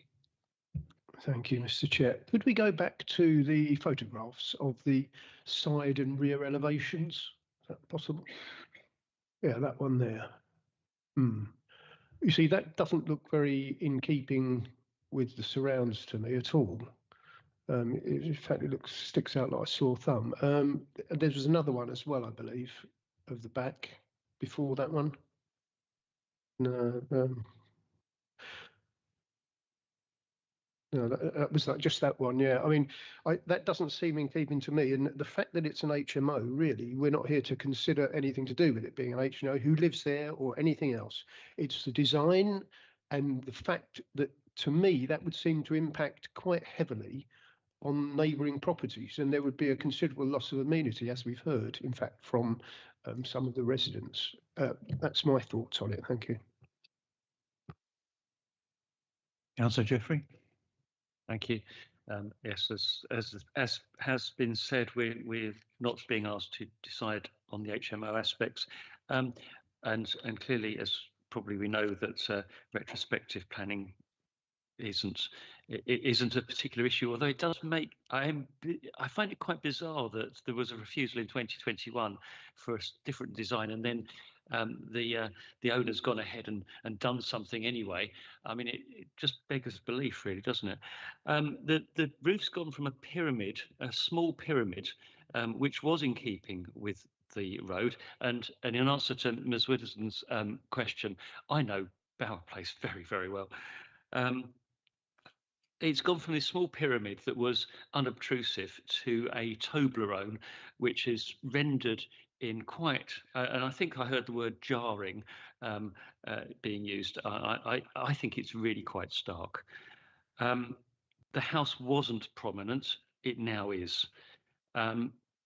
So I'm really, really quite concerned about this, and it does feel like it's moved from a small two-story house that was in keeping with the rest of the street scene to effectively a three-story property, and I'm most uncomfortable with letting this go through, to be honest. Would you like? I've got two people also who want to have a word on that first.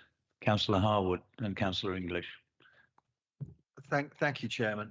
I think one of the ward councillors mentioned that the overarching kind of over street scene was kind of terrace properties, but it's not really. I actually think that Bower Place, it's a really eclectic mix of different types and signs and very different topographies, with the properties on the west much higher.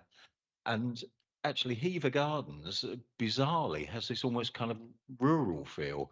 Well, it did do when it had hedges and so on, because it's unadopted, it's not even made up, and that leads to challenges as well, because Borough Council are very loath to clear up the fly tip and the rubbish that gets left by the Hever road sign and so on. The Hever road sign is very kind of crinkly and strange, and trying to get that replaced has been very difficult. So I am really concerned that this is not good design as is required, and the way that this has come about is very unfortunate. However, I think it's contrary to the NPPF. I don't think it's achieving good design, and the point that's been raised around its incongruity within the street scene, I think, even though, as I say, it's eclectic and it's a mix of some larger properties to the west, some smaller properties to the southeast side of the road, and then some real villas as you kind of move into Tunbridge Road, and then of course the less attractive shops and so on.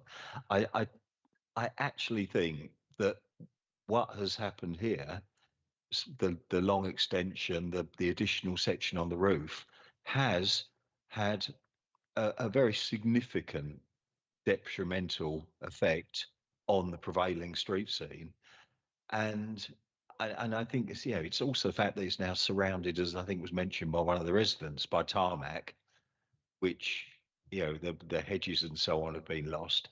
And I know that we haven't got the policy armory to deal with things like the garden and so on, and some of the other extensions, but I think the roof here is I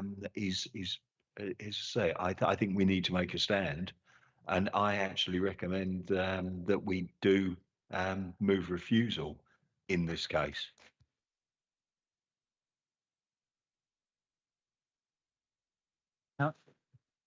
Councillor English. And the reasons for that is that the addition in the roof space is out of scale with the surrounding area.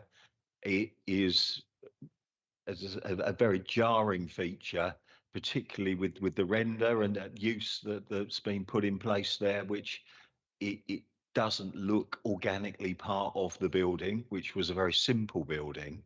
And I think, as in the past, we have actually given much more a narrative to describe what the impact is. So it's not just that it's contrary to a couple of policies.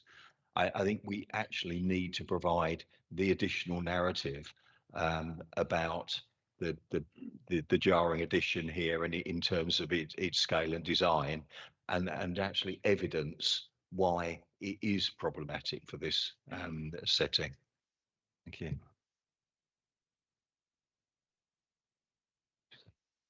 Whilst I did not, for the public record, visit this site this last week, I am in fact quite familiar with it. I'm in fact quite familiar with this site. There's some very eclectic buildings, some very interesting and some quite novel buildings in close vicinity, including the Rats Castle, as the red locals used to call it. They're just around the corner. So it's true there is a, shall we say, a very different set of buildings here and not a common theme. But you don't expect to see essentially 3 entirely different buildings sandwiched together in one building, which is what the general impression of this is. Like one's taken bits and pieces of different properties and wedged them together. I've seen some attractive designs over the years. I've seen many acceptable designs. This is not an acceptable design. It is flipping awful. It's hard to find words that are not impolite and unsuitable to use in a public session to actually describe how I feel about this, because, and one thing the National Planning Policy Framework is still clear about is that it is supposed to encourage good design. There is literally nothing good about this design. The individual bits might be fine, but if you put them together, what you have is a total mishmash of architectural style and themes. As I said, looks like 3 different buildings shoved together, any old how. If there had been a proper planning process gone through, then no doubt that could have all been sorted out and resolved. But what we have is the result of cutting corners, and whilst cutting corners is entirely legal, it is quite often the case that you don't get a very good result out of it. And what we have here is not a very good result. In fact, it's a very poor result. So Councillor Harwood is right, though. We have to set out fully what the impact is and why it's unacceptable, as we have in the past, because if we just say it's unacceptable, we're probably on a hide into nothing. So we have to explain very carefully and fully why we feel that the impact is on the street scene is unacceptable. And finally, for the record, yes, it is about the design of the building and not whether it's a HMO or not. Councillor Jeffrey, were you just I was supporting? just indicating to second the motion to refuse.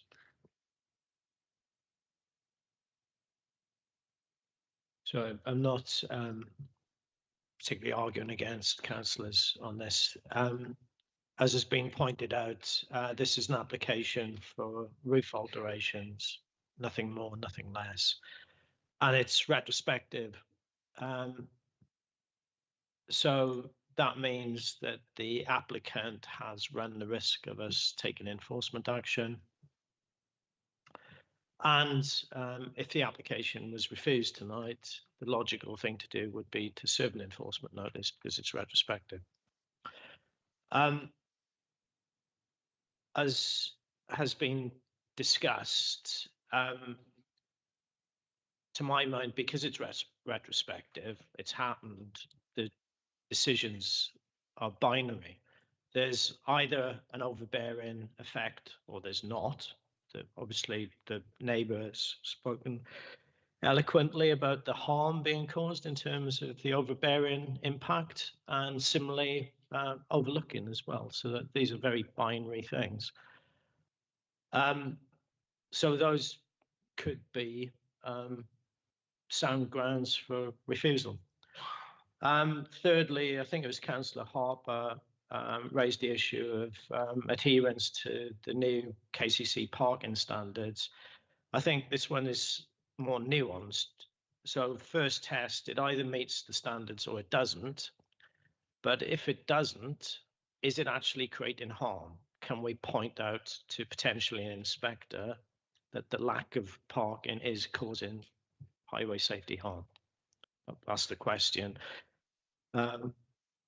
you have to ask yourselves. And fourthly, I think Councillors Harwood and English pointed out that certainly in isolation, I don't think anybody could say this even average design, but at appeal, this jarring effect, we tend to win appeals if you've got homogeneous streets. They all look the same, but this property sticks out. There is a design argument to say that the area is mixed, and secondly, that it's sort of one object. It's not in the middle of the street. Could still run that argument, but I would recommend, if members are so inclined, to focus on the overbearing impact and overlooking, and specify the neighbouring properties affected by that.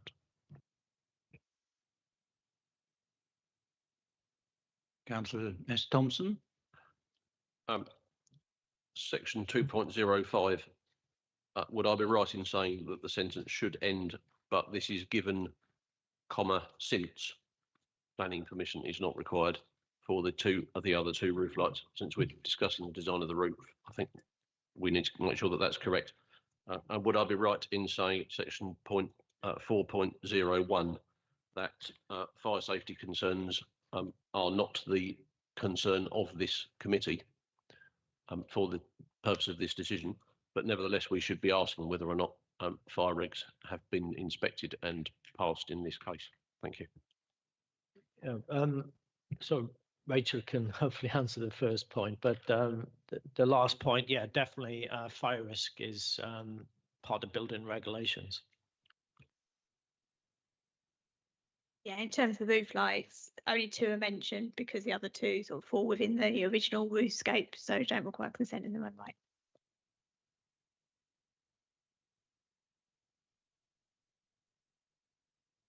I was going to ask the question myself about looking at the free and parking is maybe relevant, taking away the greenery at the front and the back and using that for parking space. Is this a relevant point in objection as well?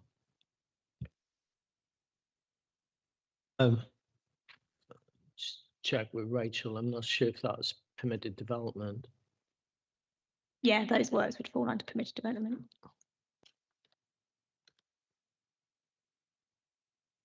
Any more points? Councillor Harwood. Thank you. I think we'd all made clear the overbearing nature, just the sheer scale and the way that it almost intimidates the surrounding community is the key point here. However, I think on this point around the fact that, you know, it is undeniably a mixed area in terms of architecture and age of the properties. However, it is not an unattractive area. As I say, some of the properties, particularly on the west side of the road, are very high quality architecture. And I think regardless of the fact that it's mixed, there is an inherent requirement within the NPPF to deliver good design, And the fact that this is a kind of push me pull you of a house which has got a kind of an estate rendered roof on top of a kind of Victorian brick house cottage, it clearly is not good design. So I do still think, and I think that comes back to the point that both I and Councillor English have laboured around the supporting narrative for the policy grounds for refusal, where perhaps we need to give kind of delegated powers to the officer to get deeper into this in terms of just to describe what planning conceits would have been acceptable had this been a conventional planning application that had gone through the usual route. Because I dare say, even if we had allowed effectively an additional story to go in, it would have been in keeping with the rest of the property. And I think that is the problem. It's this the way that this has come about has led to poor design. And so I do think that even though the key ground for refusal is the overbearing nature, the overlooking and so on, I think we do need to stress the design issues. And when it comes to parking, I think that we can absolutely evidence the fact that this is one of the most parking stressed areas in the entire borough, and we know that, and we've got the evidence for that. And therefore, if you have a parking standard, and this is way short of that in an area that's parking stressed, and where you've got unadopted roads where enforcement is a challenge, it leads to difficulties for local residents. So I do think it is worth noting it, but we do need to caveat that it is close to a town centre and therefore quite a sustainable location. However, if it does attract vehicles to each of the properties and they're bigger rooms than, say, the HMO that we looked at earlier on in this agenda, perhaps there's more likelihood that there will be vehicles, if not now, in the future. With residents, so it is worth incorporating that as a grounds for refusal. Thank you. So Jeffrey? Yeah, just very briefly on that eclectic aspect that's been mentioned of the road. It's eclectic on one side. We've got the big villas, then we've got some tall sort of 3-4 story Georgian properties. I think they're Georgian at the end. On the side that this property is, though, it's fairly pretty much similar all the way down, or it was until this roof went on. So that if you've got that pair of semis that we're talking about, and then you've got a long stretch of terraces that are pretty much homogenous in terms of street scene. So this does disrupt the street scene. So I really would like, even if it's not the top comment in terms of refusal, I would like that mentioned, that it does disrupt that scene. Thank you. I would just caution that if you look at the photograph above 617, you see a property with a similar shaped roof on it, but it is behind it, I think, as well. That is a different road.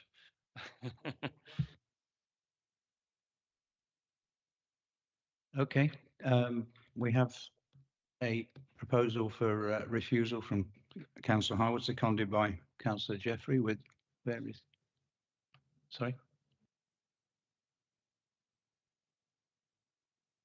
No, he's already done it. So I'll take a vote on refusal on the grounds that have you got adequate reasons from? I thought it was overbearing, overlooking. The design was, dare I say, poor. And fourthly, car parking, because it's balanced against, it is relatively close to the town centre, but this is a particular area of parking stress. Thank you. On that basis, yes, delegated powers to finalise those points. Thank you. The underpinning narrative, so that we've actually got a lot of description in this going with the refusal, not just stark policy. Yeah, I think that's a good point. I get it. Yeah, sort of rather, tactically, rather than just being negative, this wrong, this wrong, this wrong, actually say what we would like, I think would put us in a much better position at appeal. Yeah. The officer has got a potential wording. I think mine were more on the negative side rather than what saying to put more in the sort of positive frame. So, but in terms of sort of the opposite to what we're saying is that we're concerned about the loss of the simple roof design, the increased height, the additional bulk and mass, the way it overwhelms the original dwellings. Is that picking up on the key points? Okay, we'll go to a vote then on the refusal. Those in favour of refusal?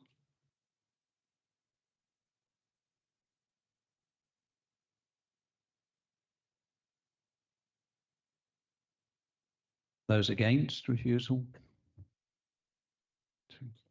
And I take it no abstentions then. So that's refused on 8 to 2. Thank you.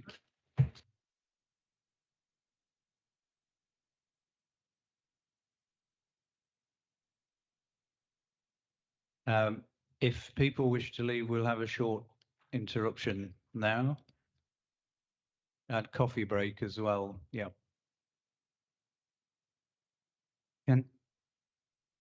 I'm going to talk to people about that. Can we be back at 10 minutes time, 8:20?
Gentlemen and ladies, if I can bring you to order again.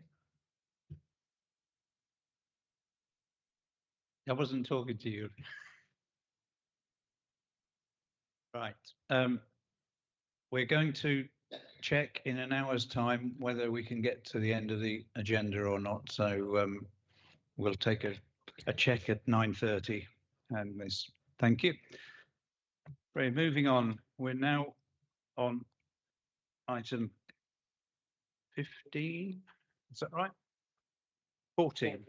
Sorry, wrong side of my paper. Item 14.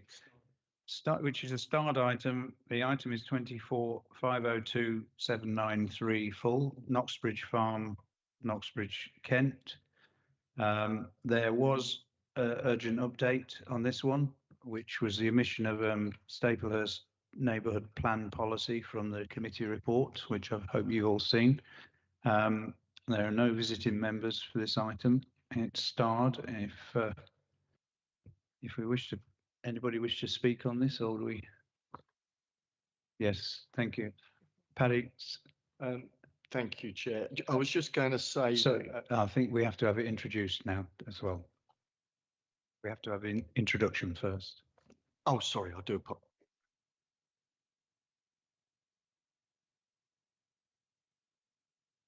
Right, thank you, Chair.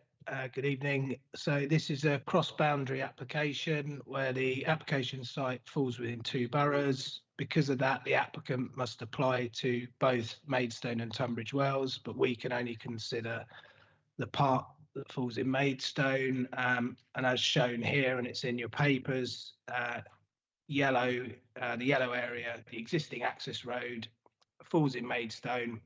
And all we can consider is using this road in connection with the new uses that Tunbridge Wells have approved for storage and industrial use, traffic and air quality impacts, and noise from increased use of the access.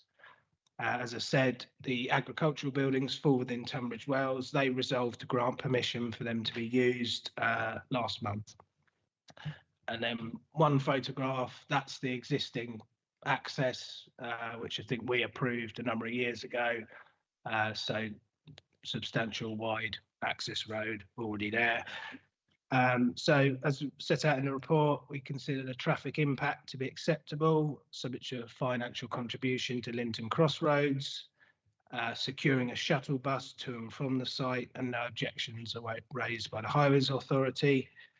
Any noise impacts from the access increased use are considered to be acceptable. There's no objections from environmental health.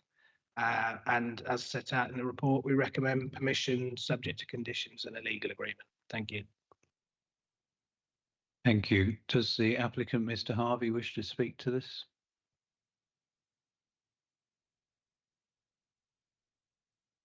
Councillor Reardon.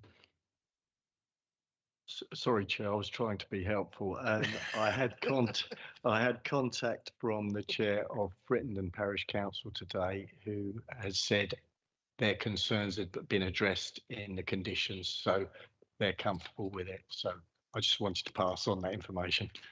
Thank you. Thank you very much. So I take it as we'd still treat that as a start item, or do we have to do a vote? Did you? I didn't spot that. Who seconded that then? Councillor Jeffrey. So moving the recommendation, I'd like to vote for.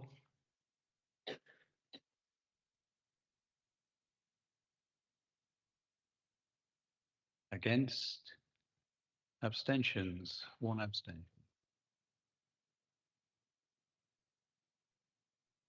Yeah. Now we do move on to item 15. It's application 24/504716 full, plot 6, Forstall Farm Barn, Forstall Lane, Coxheath. And I call upon Sammy Yertman to introduce the report. Thank you, Chairman. The proposed building is located approximately 170 meters to the north of the Coxheath settlement boundary, which is marked by Forstall Lane. The application site is part of a larger site, which is a collection of commercial buildings, including vehicle hire business. The application site itself is currently hard standing.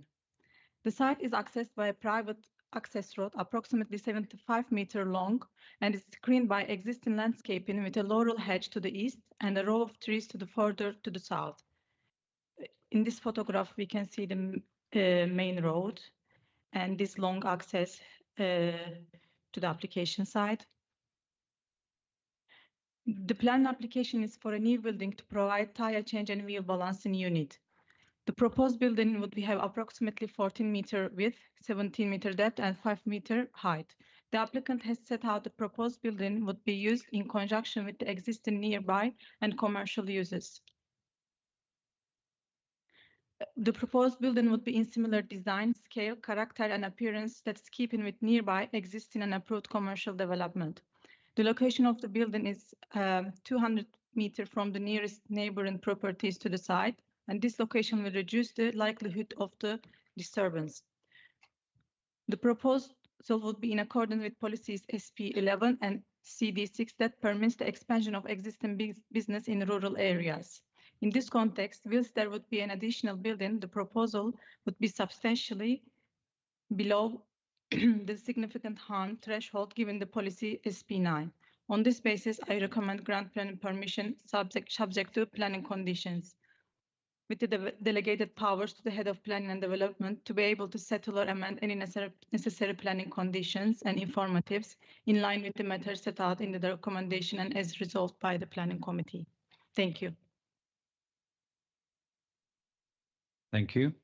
I have Councillor Cricket from Coxheath Parish Council to speak.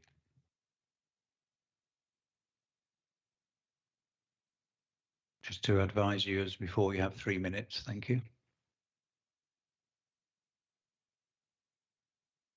Thank you, Mr. Chairman. Coxheath Parish Council would like to object on the grounds that there'll be an increase in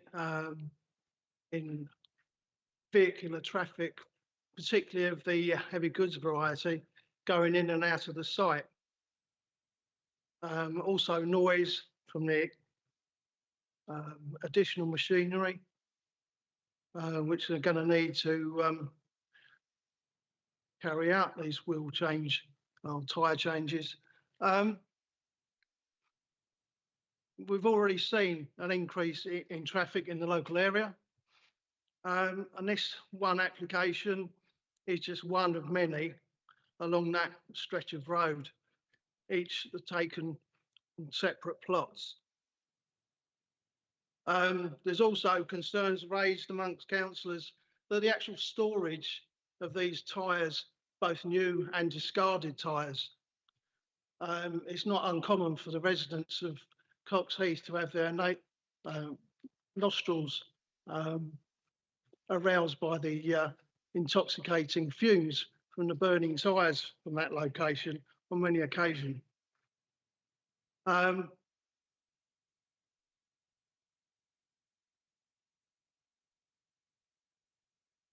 The company that requests this say that it's to facilitate their MOT servicing facilities.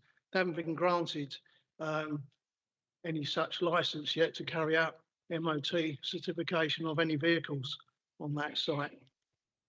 That's all I have to say.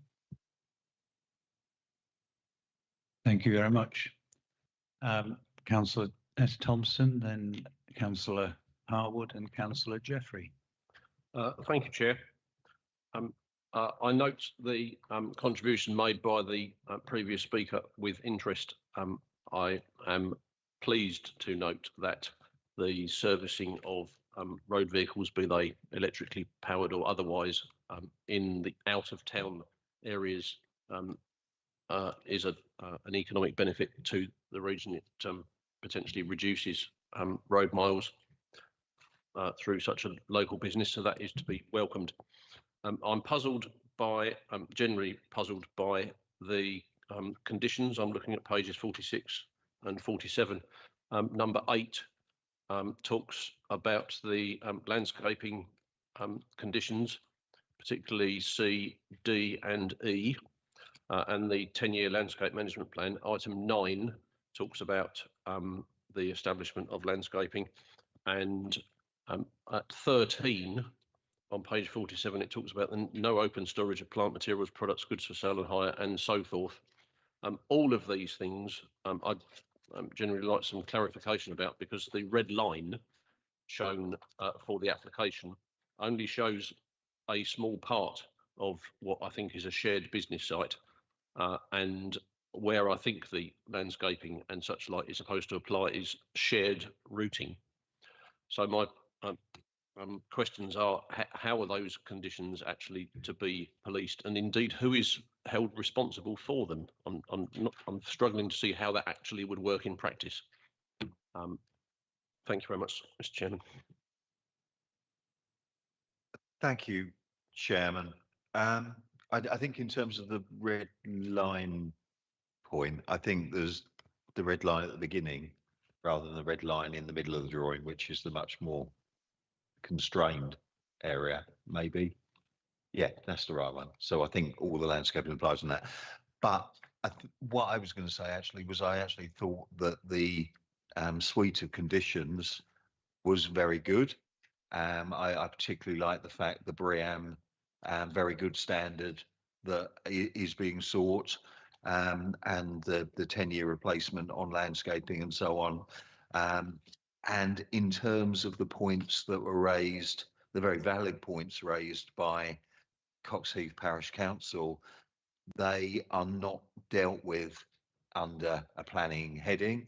But if we do have any of the issues described through environmental health and other teams, they could be dealt with. So I am happy, once Councillor Thompson gets his explanation from officers, that we grant permission as per the papers. Thank you. Councillor Jeffrey. Councillor English, did you indicate you wanted to speak as well? No, thank you. The trouble with going straight after Councillor Harwood is, he said everything you want to say. I've got nothing to add. I'll second his proposal. Councillor English then. And Coxheath Parish Council raised some valid concerns from a general point of view, and as I would say, those are covered by other regulatory mechanisms. I would just encourage them to get in touch with me, wearing another hat, to pursue those issues should they continue to operate, and I will get environmental enforcement to take appropriate action should that be necessary. So that is out with the planning application that we see there before us. Similarly, I do take the point there may be traffic issues, but unfortunately, we all know where we are with trying to deal with planning applications where there's a potential traffic issue, given the lackadaisical attitude of Kent County Council Highways to any traffic and highways issues. So unfortunately, we really can't really do very much about those, because we will not receive the support if we were to take those issues into account. I agree we should be able to, looking at the larger plan, not the rather more constrained one in the middle of the papers. I do think there is sufficient room, and I do think the conditions are, given where we are, fairly robust. But we need to make sure we do check on them, because it wouldn't be the first such application where we have not always checked, and in this case I don't think it's quite important that we do actually make sure those conditions do actually happen. Just to give a bit of context to this, I understand that it's traffic using a shortcut from Heath Road through residential areas, especially Mill Lane and Springett Way, which is a matter for traffic resolution, but I know it's concerning several constituents of another councillor.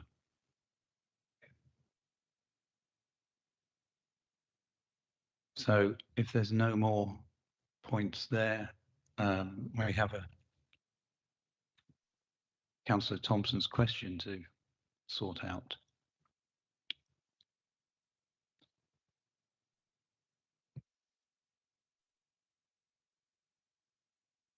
Regarding the questions, in terms of the landscape, you can be seen in this picture, the applicant own all the land shown with the blue line. So, and the east boundary, so all the east boundary is a laurel hedge.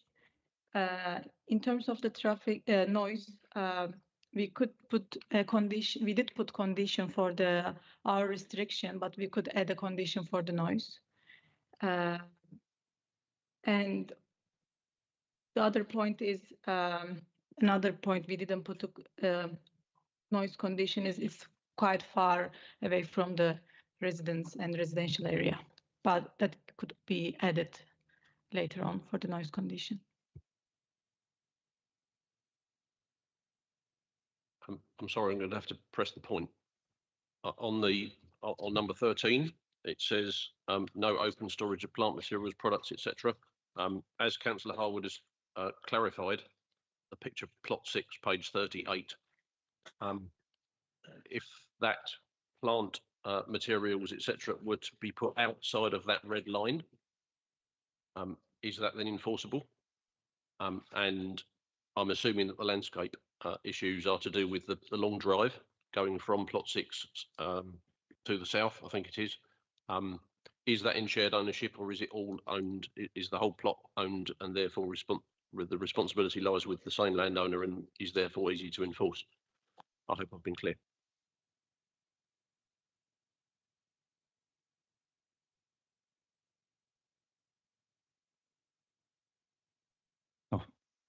Officer, were you asking for that clarification there? Yes. I don't understand whether or not my point's been answered. I'm not sure if anybody else does.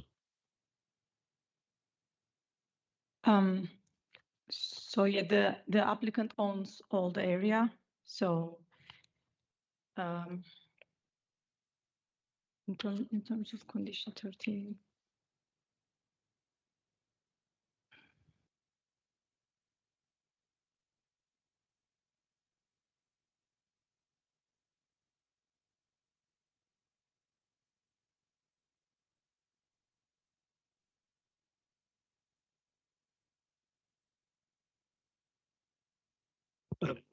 Yes, the applicant on the plan you have there, you can see a faint blue line.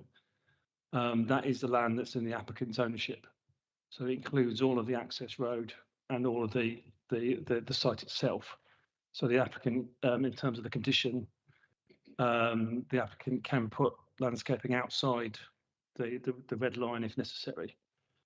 I wasn't clear on the point about the no open storage.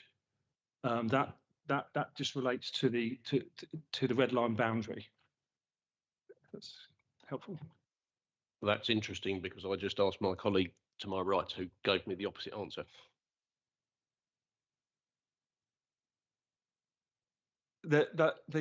Normally conditions just relate to the red line boundary.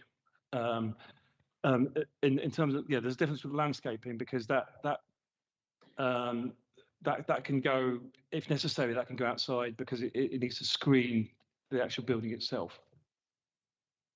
If it's all under the capacity of the same owner, then I think my concern's been addressed. Thank you.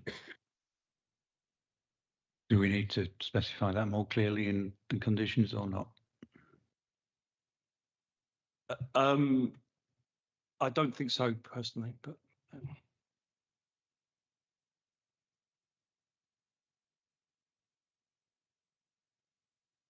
Yes, and were we adding a noise condition? Oh yeah, we said we could add the noise condition in terms of all the disturbance. Yes.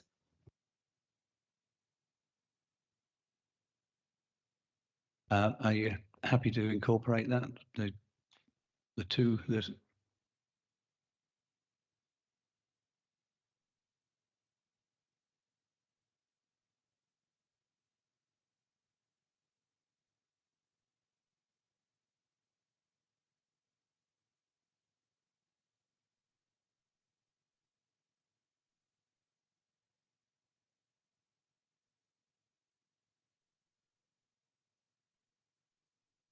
It's come back again now. Thank you. Thank you, Councillor Greenan, almost rescuing me. Okay, we'll move to a vote on this. Those in favour?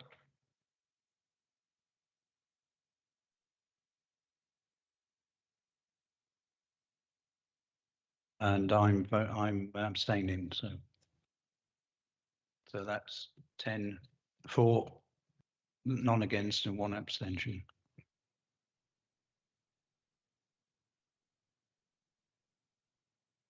We move to item 16, which is also Coxheath, reference 24/501418 full, 8 Orchard Place, Coxheath.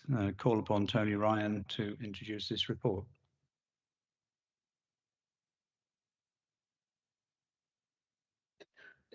Thank you, Chair. It's in the right place.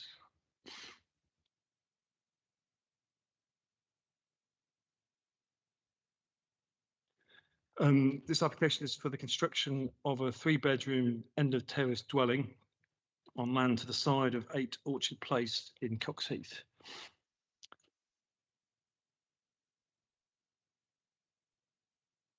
In terms of context, the application site is in the designated rural service centre of Coxheath, with the application site, the black circle on this plan, and the centre of Coxheath, the blue square. The rural service centres are locations where residents can meet most of their daily needs without use of a private car. The application site is a 3-minute walk to the centre of Coxheath and 5 minutes from Coxheath Primary School, which is on the right of this image.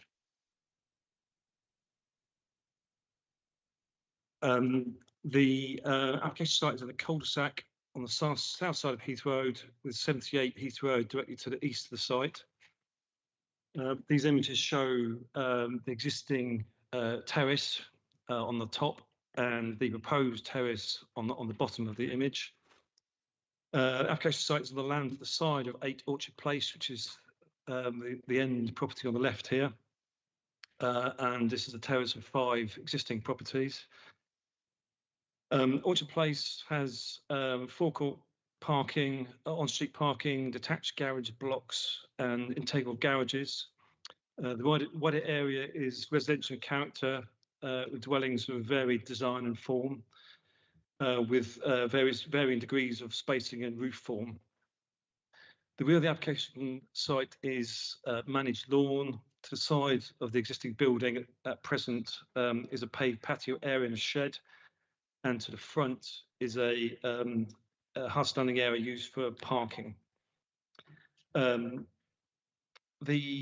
end of terrace property has been designed to replicate the existing property at the opposite end of the terrace.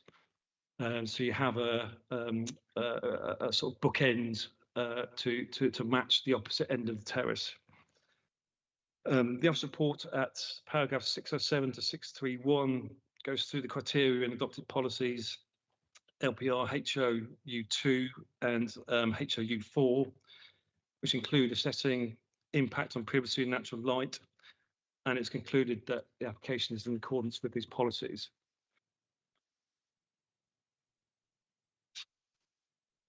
In terms of the standard of accommodation, the proposed dwelling provides a good standard of accommodation with adequate levels of natural light and privacy for future occupiers.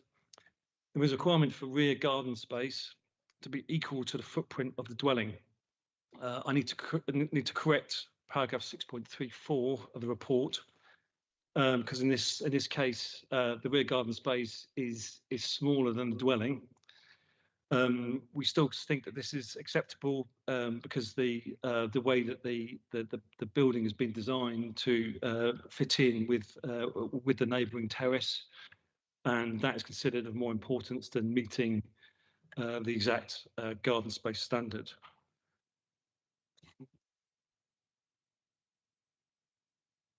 In terms of parking, the area to the front of the existing property, which is here on the plan, is mostly hard standing and used for parking with a small area of grass visible in the image here.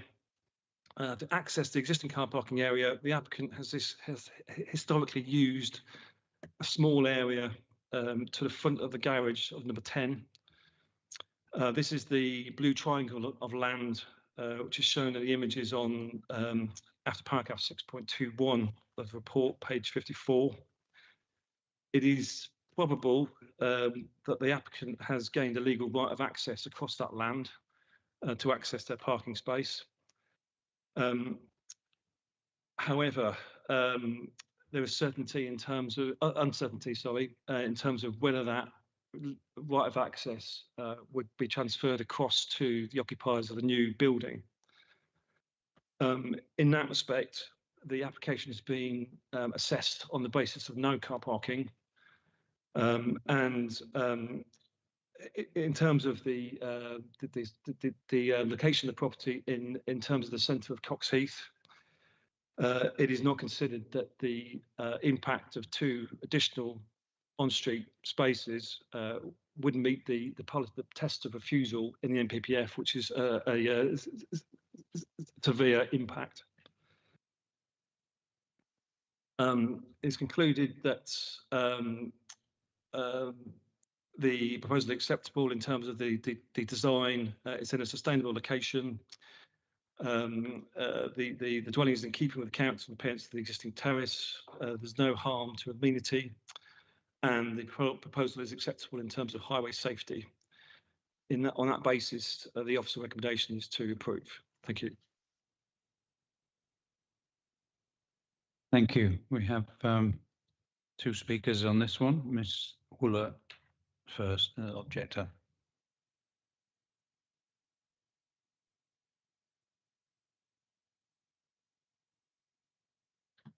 Hello, my name's Grace Wooler. I'm the homeowner of number 10 Orchard Place. I'm one of the 11 objectors of the erection of the 3-bedroom home next to number 8 Orchard Place. My driveway and garage is on the north boundary of the proposed site, and this driveway boundary extends all the way down to the Acco drain. It has been brought to my attention today that there have been further updates to the plans as of today, so please refer to the urgent update. Within this update, the agent has claimed that the occupants of number 8 do not intrude on our driveway, which is not the case. The driveway to number 8's the entrance to the driveway is simply too small, and cars visiting the property are forced to use my driveway and number 9's driveway in order to access their drive. The photo under item 6.21, you can see number 10's driveway, so my driveway, and number 9's driveway is clearly highlighted. And in between those, there is not sufficient space for a car to pass. So if I was to park my car right against the drain, then a car wouldn't be able to get past that. I take issue with the scale of the drawings, which gives a false impression of space, and the cars have been reduced in scale to give the illusions that cars can pass between my land and number 9's driveway, and then this is simply not the case. I find it interesting that number 8 have been seen to be measuring the entranceway to their driveway recently, but this measurement was not included in the plans or updates. My objection to these plans remains, despite these updates. Number 8 do not have the right to access our drive. In addition to this, I noticed that within item 6.22, it states that there is similar off-street parking arrangements to some of the other dwellings in the cul-de-sac. This is incorrect. There are parking areas within the area which are much more open and do not have a pinched entryway like it does in front of the proposed property. I urge the planning officer to visit the site as a matter of urgency, and you'll be able to see how little space there is for an additional property into an already sort of built up area. Thank you for your time and consideration.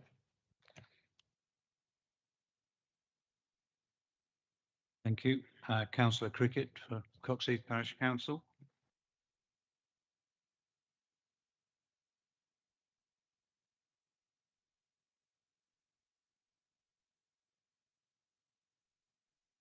Thank you. The points raised by the speaker before me highlight the points far more eloquently than I could.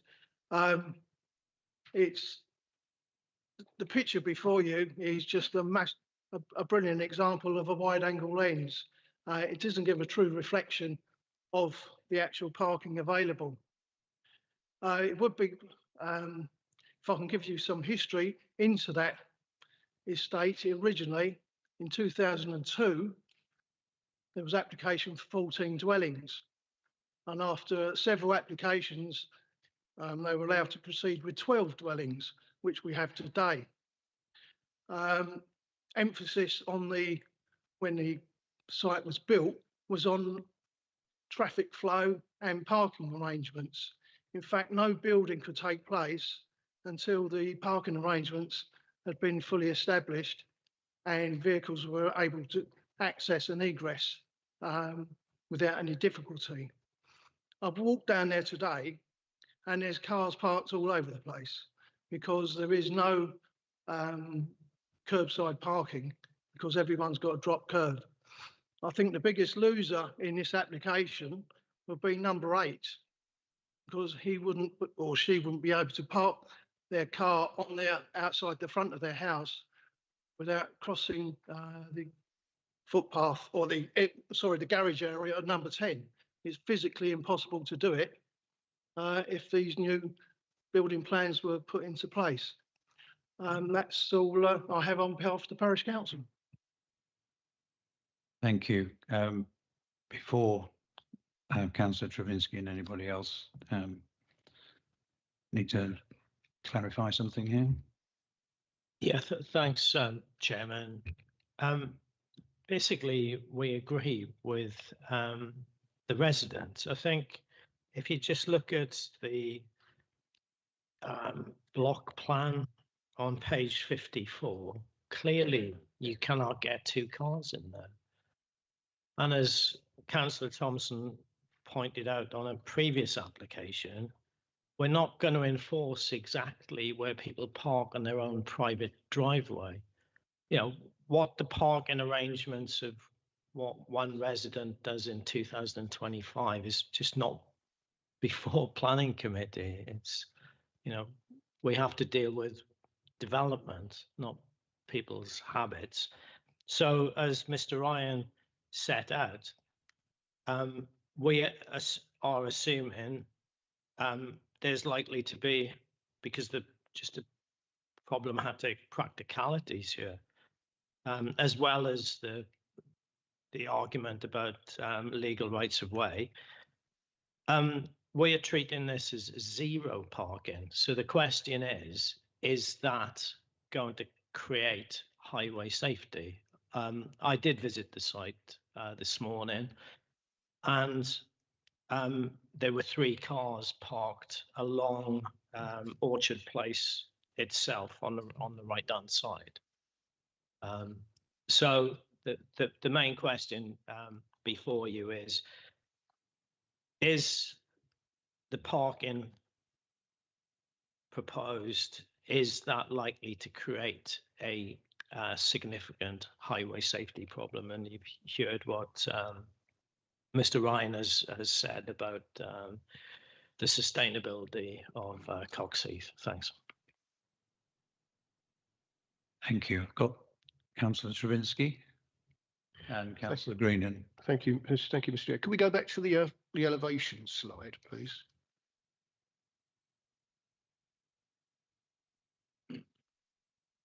Yeah, it's just something for my own kind of curiosity, really. If we look at the top elevation, the current, then the roof of the number 8 comes down, obviously from the peak at the top. Under the new one, obviously that roof for number 8 has to be changed, doesn't it? So does this rely upon the owners of number 8 agreeing to having their roof changed? I'm not sure if that's a relevant thing, but obviously they are going to have a significant change to their roof space if this new design is there. Thanks.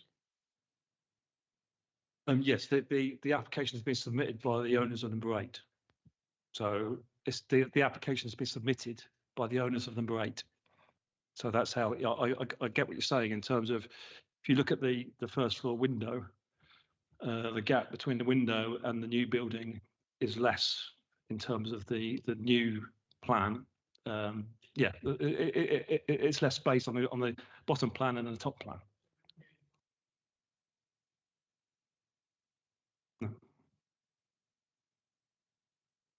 Councillor Greenham. I had 2 questions. One I just didn't understand, so you can explain to me. In 6.05, it said future occupiers will be able to meet daily needs without use of a private car, which I completely agree with, where they live. But then in 6.21, it says, under Kent County Council's vehicle parking standards, the minimum standards require 2 off-street spaces for a 3-bedroom dwelling. So which trumps which? Do we have to go by 6.21 or 6.05? And second question, you can answer at the same time. It was just about the construction, because obviously we've all agreed it's a very narrow space. How are the vehicles that are actually going to construct the property supposed to enter that space? As I said on the first point, that's your decision. It's clearly you cannot get two cars or even one car. As I said, if you just look at the drawing. So the standard is not being met, but as we've already discussed tonight, other applications that don't meet standards, there's an argument to say that Coxheath is a very sustainable location, and people will know that they will not be getting parking spaces if they were to move into this house. The decision, rather than the question, is whether or not the lack of parking is likely to create highway safety problems. And the second question was, but I mean, largely again, with a single house, that's, if you like, the issue for whoever's going to, if this is passed tonight, who's going to build the house? They'll have to, comply with various laws, but I can't think of many which apply to planning. Councillor English, then Jeffrey, and then Reardon. So I don't see anything, and I'm not surprised because these are very small applications and they don't normally comment from Kent County Council Highways on whether or not there would be a highway safety issue here. So how exactly are we expected to assess that? Because we're not the highway authority and we don't have the expertise in assessing the likely highway safety issue. And if we did refuse it on a highway safety issue because we think there is one, where would we stand? Because we then need the county council to support that. And how likely is that? Okay, if we can't make our own minds up, as it were, and the reason why we don't consult Kent County Council is, I think since 1974 they've had a Kent protocol. Obviously, they can't comment on every single application in a county the size of Kent. So they will only comment on residential applications above 4 units. Obviously, this is just one, as you pointed out, Councillor English. I think the way forward, and I am, conscious that the application has been in for nearly 12 months now, but that is the dilemma.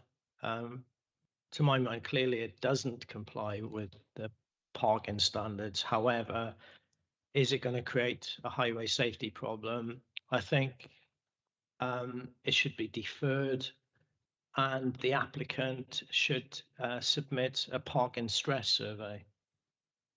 And parking stress surveys are carried out in accordance with something called the Lambeth methodology. So it would be, as the resident pointed out, it would be looking at what the situation is, probably 2 o'clock in the morning, because that's where it's likely to be at most stress. I think that's what we have to do, because I currently do not have the information to make that decision. So I move deferral on those grounds. Councillor Jeffrey.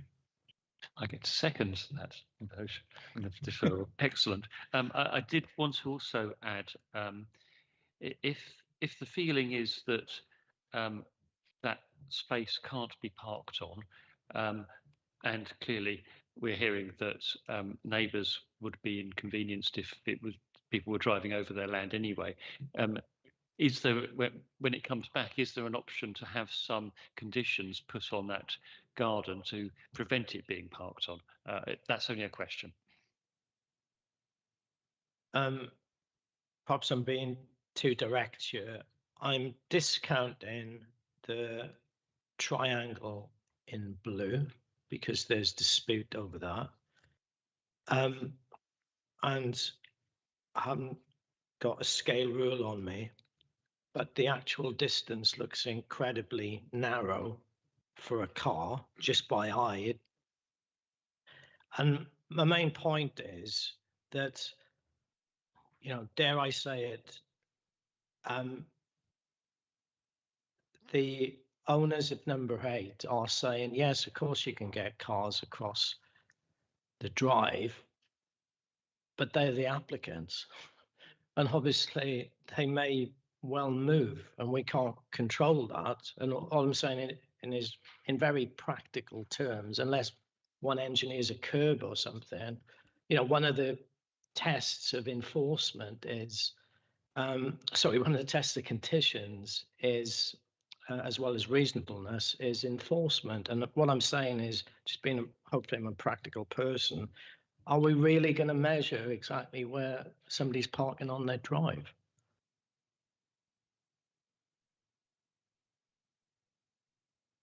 Councillor Reardon. Thank you, Chair. I'm not adverse to the building itself, but as we've all been speaking, it's the parking arrangements which I think are an issue. I think if this was approved as is, without taking into account the parking issues, we're likely to cause the residents of number 10 eternal problems with people driving across their land. So I'm minded to support the proposal to defer the matter to qualify exactly how the parking is to be dealt with. And I would suggest that even a wall is put up as a condition to ensure that people don't take advantage and just drive across the neighbour's property, because I can see that happening. I can see people regularly driving across their driveway. A point of order, Mr. Chairman. I moved and it was seconded for deferral. I don't think it's a good idea to have the debate unless people don't want to defer. I would just like to raise a point. I visited yesterday and 12 o'clock and had difficulty parking to have a look. And that's not the busiest time of the day. But my point would be on the 6.34, where we've had the correction that this is an error about the space. Private amenity space has to be the same as the footprint of the house, and I think that should be part of the consideration as well in the deferral. I don't know if others agree with that.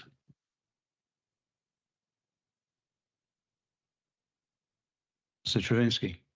Yeah, I just under 6.24, bottom of page 54, it says the application site currently includes a large area of hard standing that is used for informal parking for the existing house. Is that fact? Or is it? Because, as I said, the applicant is the owner and they're just parking on their own Okay, land. but they have to get there somewhere. So what has been happening up till now is that they have been driving over the land of 8. Am I correct in that? And has anything been done about that so far? I move deferral unless people, and the correct thing to do is to vote whether or not to defer unless people want to add further grounds for deferral and not have the debate now, unless people do not want to defer. So is this an additional question for deferral?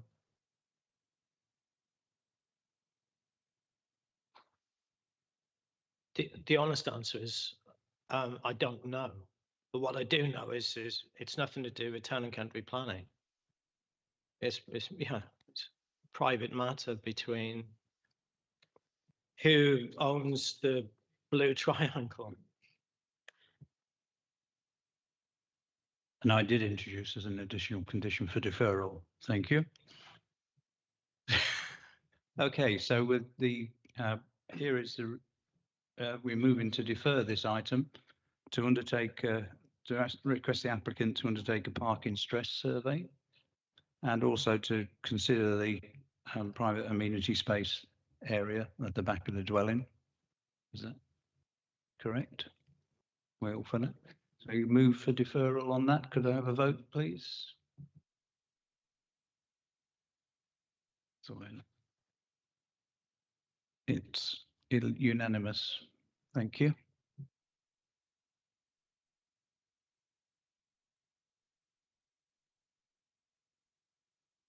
Next item is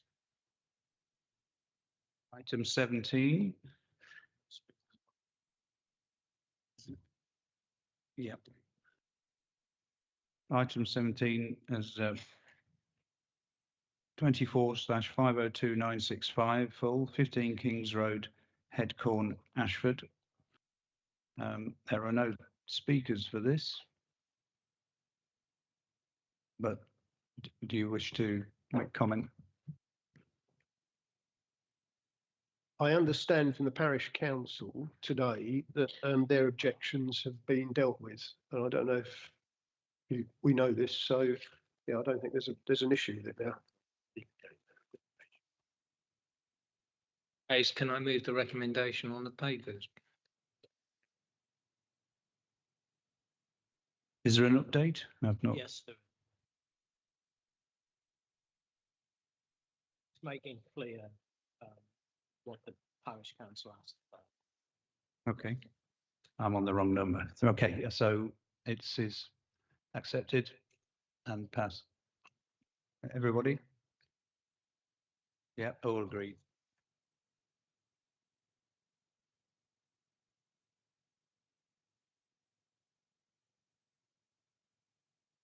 Thank you.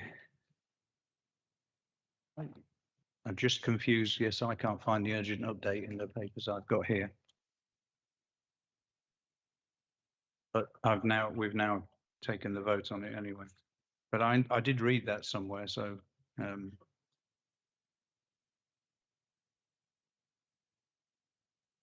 Yes, sorry about this.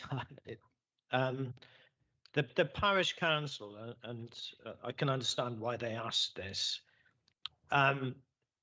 They wanted assurance that there was no increase in pupil numbers, nor staff, and that was confirmed this morning. And I did ask for an urgent update to just confirm it to you guys, but the people who are asking the question, Headcorn Parish Council, were given that information. Yes. Well, they certainly didn't come back, Councillor Truminski. yes, and the railings were retained. I remember seeing the email this morning. I just haven't seen, it's not in the pack here. Okay, we move on then to item 18, 24/502769 full. This is the land northeast of Redwood Glade, Bredhurst. You wish to return, Councillor English? Okay.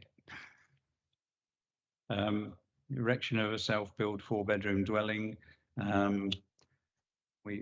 This is the one where we've also had information at the start of the meeting that an appeal had been accepted. So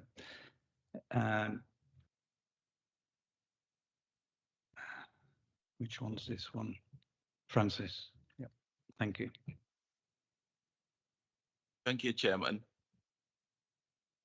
Please note there is an urgent update which supersedes the update published on Tuesday. This update provides further context on the recent appeal decision and how it affects the application. It also provides clarity regarding ownership of the land and planning conditions. This application was reported to the January Planning Committee and was recommended for approval subject to conditions. The committee resolved to defer the decision on the application to provide clarity on ecological and biodiversity condition of the application site. As set out in the urgent update, the planning inspector in the appeal decision for the site considered that a reasonable avoidance measures method statement, RAMS, was proportionate and acceptable. In this case, KCC Ecology has also confirmed that RAMS is an appropriate approach, recommending conditions to secure biodiversity benefits for the site. In light of this, in light of this appeal decision, which is a material consideration, officers are of the view that a condition remains the appropriate approach. This week, we received comments from National Highways notifying the council that the land shown in the yellow and pale blue line on the map, which is currently on your screen,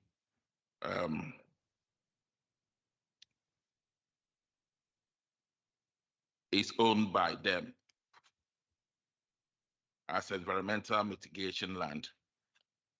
Inclusion of this area of land is incorrect as it's not in the ownership of the applicant. Therefore, its use for biodiversity enhancement cannot be relied upon or form part of the planning application.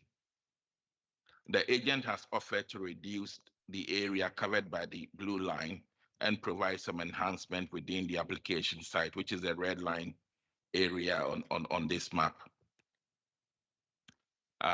This includes beds and bee bricks, bat and bed boxes. Additional conditions are recommended where they pass the relevant test. The officer recommendation is to grant planning permission. Thank you. There's Mr. Carter is an objector and has sent a statement in to be read out. Thank you, Chairman. This is from Mr. Carter on behalf of objectors. We don't understand how this application can be considered as it does not contain the information that is appropriate for this planning submittal. We also do not understand how the planning officer has simply ascertained a biodiversity offset without having a survey done that is specific to this application. We would also like to call on the councillors to instigate a judicial review into the inspectorate's decision to allow the previous application of 3 houses to be approved due to the information having been provided with false claims relating to biodiversity offset and land ownership, which clearly was a substantial requirement of the application being approved. The client's agent continually states that land ownership is not the concern of planning. However, this cannot be the case when claims are being made relating to biodiversity offset. Thank you.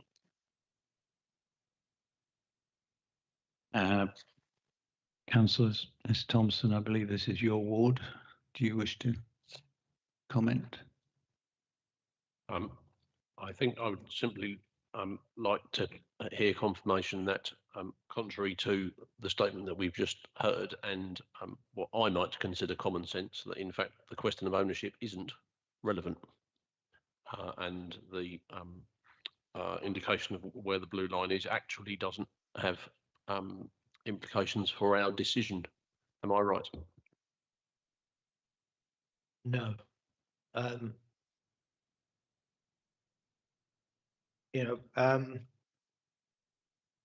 As councillors often say, that development management is quasi-legit. I can't say it. Judicial. Judicial. Thank you. Thanks so much. So the information that an applicant or an agent put forward has to be accurate. So with respect to this application, they put forward blue land, i.e. other land in the applicant's ownership called blue land. National Highways on Monday said that's incorrect because they don't own the land. So the as I said at the outset of the meeting, the application is technically deficient because it's inaccurately showing the extent of the blue land. I think why we haven't gone into more detail on that is that this is wrapped up with, as I said again at the outset, with protected species. My understanding is, the potential for protected species. My understanding is when we discussed this, KCC Ecology had said that it's unlikely for there to be protected species either within the red line area or the blue line area. So although it's still technically invalid, if this is all making sense, because the blue land has been incorrectly drawn because National Highways own it, my understanding is that nothing is being proposed by the applicant to do with enhancing the habitat for protected species or protected any protected species, because KCC Ecology is saying there's no protected species either on site or adjacent to the site. I hope that makes sense. And like we talked about last time, that the protected species is nothing to do with biodiversity net gain, and it's nothing to do with, you know, bat boxes or whatever's proposed. It was, the question was there the potential for protected species to be either on or near the site? And KCC Ecology had already said no in their expert view.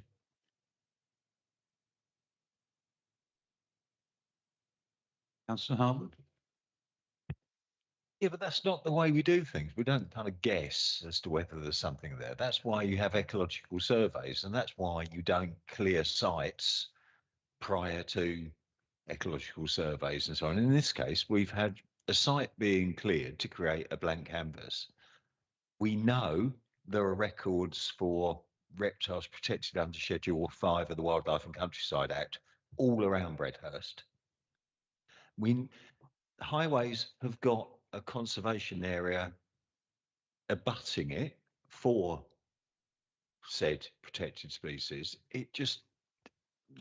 This seems bizarre, frankly. We could discuss this all night until there's a survey that says what's there or isn't there. We can't make a determination. Perhaps potentially what they're saying is because the site's been cleared, if there were any reptiles, they will have now been killed. So therefore, there aren't any reptiles there, and we don't. I don't understand where we're going or how we can go forward.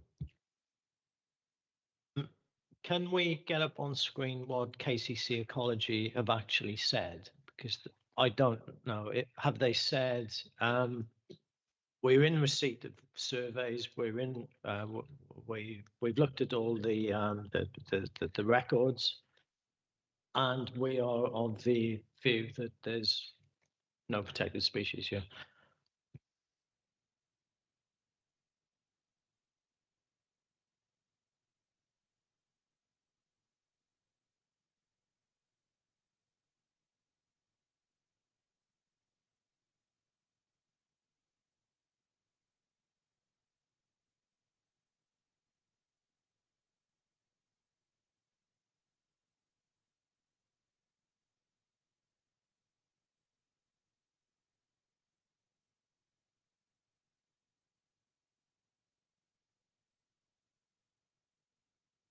taking slightly longer to open the database. Please bear with me.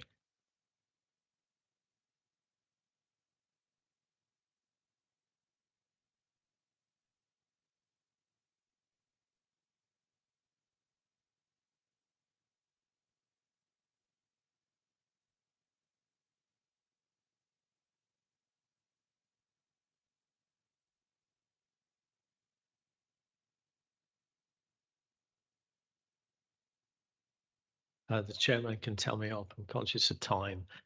I'm afraid to say I would recommend deferral. Oh, sorry.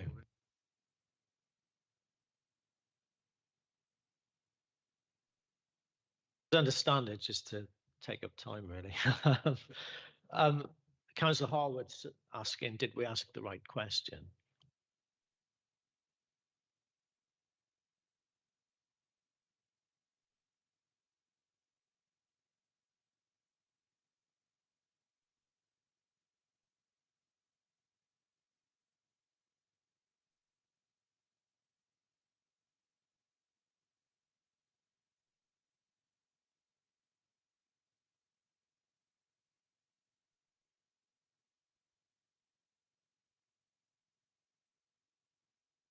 So on your screen is a summary of the advice provided by KCC Ecology. They indicated that no further information is requested to determine the application. They also said we've reviewed the ecological information submitted in support of this application, and we advise that no further information is requested from the applicant prior to determination of the planning application. Condition wording is suggested to secure adherence to avoidance mitigation measures during construction and to secure biodiversity enhancement.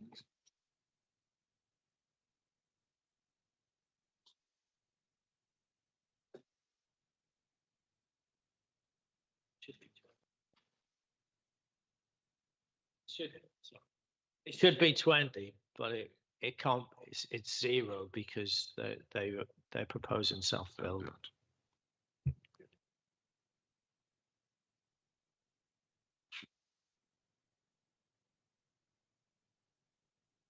But on the file, I can't find any ecological information. Well, I mean, they're saying there's nothing there because they cleared it.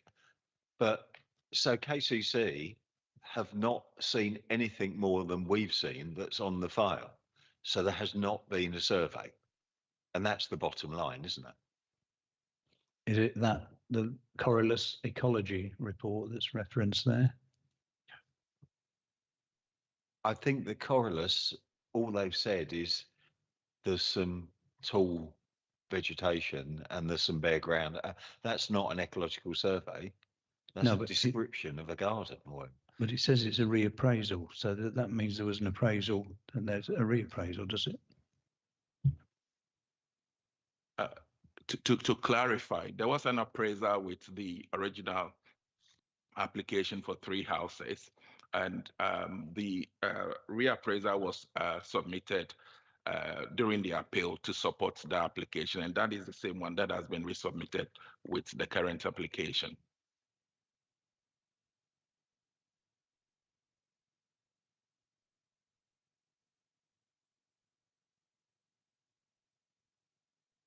Well, that seems clearer to me. It was part of the other application, so there was a survey done, but it's not. This one was a subsequent application applying the concept to the first one. Yes. Okay, any more points to make, Councillor Thompson? With regret, Mr. Chairman, I move to approve.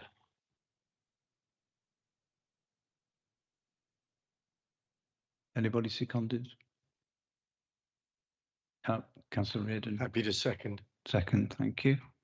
Okay, we have a move approved and seconded with the urgent update detail which changes conditions, amending conditions 7 and 16 and adding condition 20.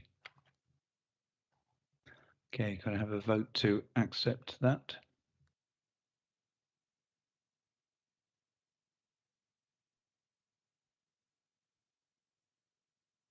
Against? Abstentions?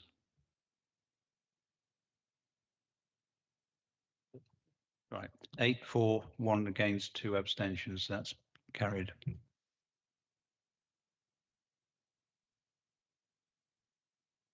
Okay, I said we'd have a look at 8:30. We have 2 to go, and so we will continue the meeting to get those 2 away, as long as councillors are happy with that.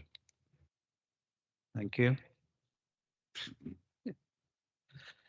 Okay, I'll speak more quickly.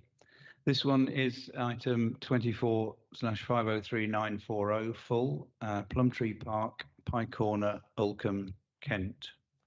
And speaking on this is, sorry, Tony Ryan. Thank you, Chair. This application at Plumtree Park is for 2 additional static caravan pitches. The application is retrospective. The use of the site for 7 pitches was granted at appeal in 2016. The current application would result in 9 pitches on the site. There's no increase in the application site area and no change to the site access. In terms of context, the application site is the yellow circle on the image. The site is to the southeast of the designated smaller village of Oldcombe, and a 3-minute drive to Oldcombe Primary School. Onto the photographs. This is the view south from junction with the main road, which is William Post Lane. You can see in the background a left-hand bend, and the site is on the right-hand side just after this bend. Further up the road, still looking south, and this photograph was taken early this month in terms of the time of year and the shrubbery on the boundary, and the screening that provides of the site. In terms of site access, it's the view from the opposite direction, with the site access on the left-hand side of the photo.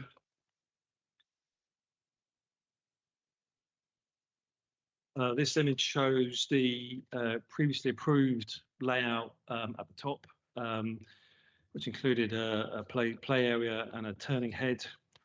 The current application layout is at the bottom, with the play space and the turning head have gone, and the to sort of compensate for that, the pitches are now slightly further apart to actually provide greater separation. In summary, the proposal will not result in significant harm to the character and appearance of the countryside, and that significant harm is the policy test in the current local plan.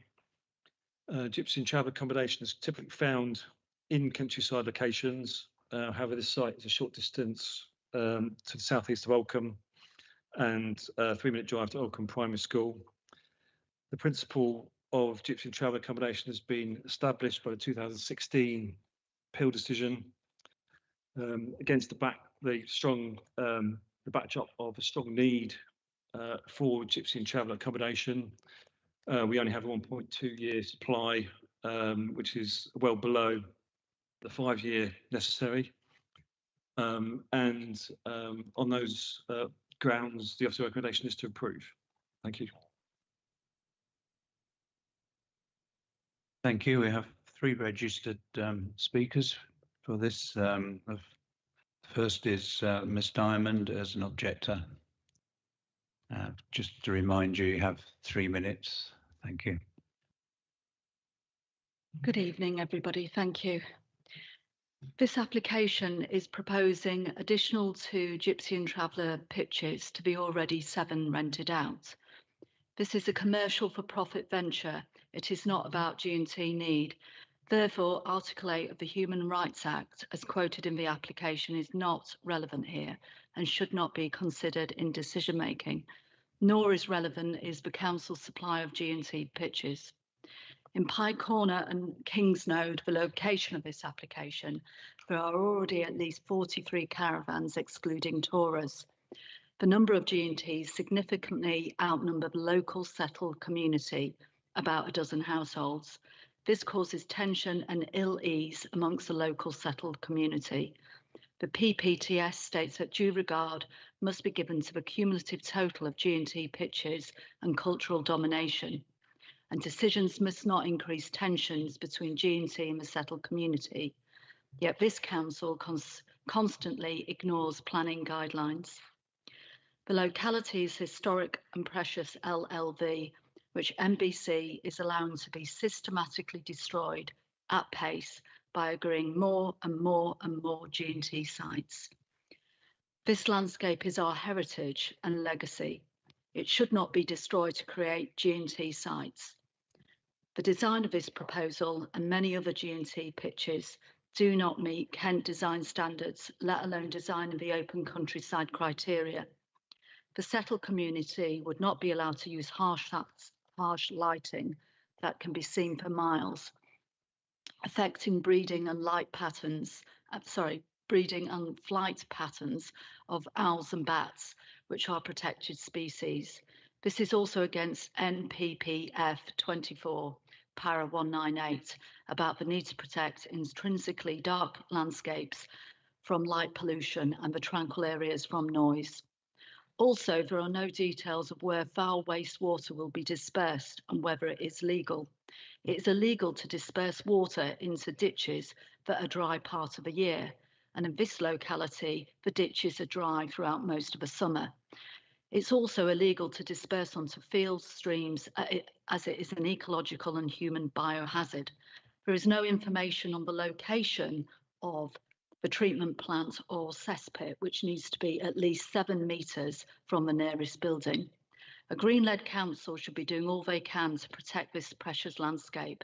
As a long-time Green supporter, I am bitterly disappointed in the council's lack of considerations to landscapes such as LLVs, ecology and protected species, when deciding planning applications. I urge MBC to do the right thing and refuse this application. Thank you very much. Thank you. Councillor Titchener from Oldcombe Parish Council.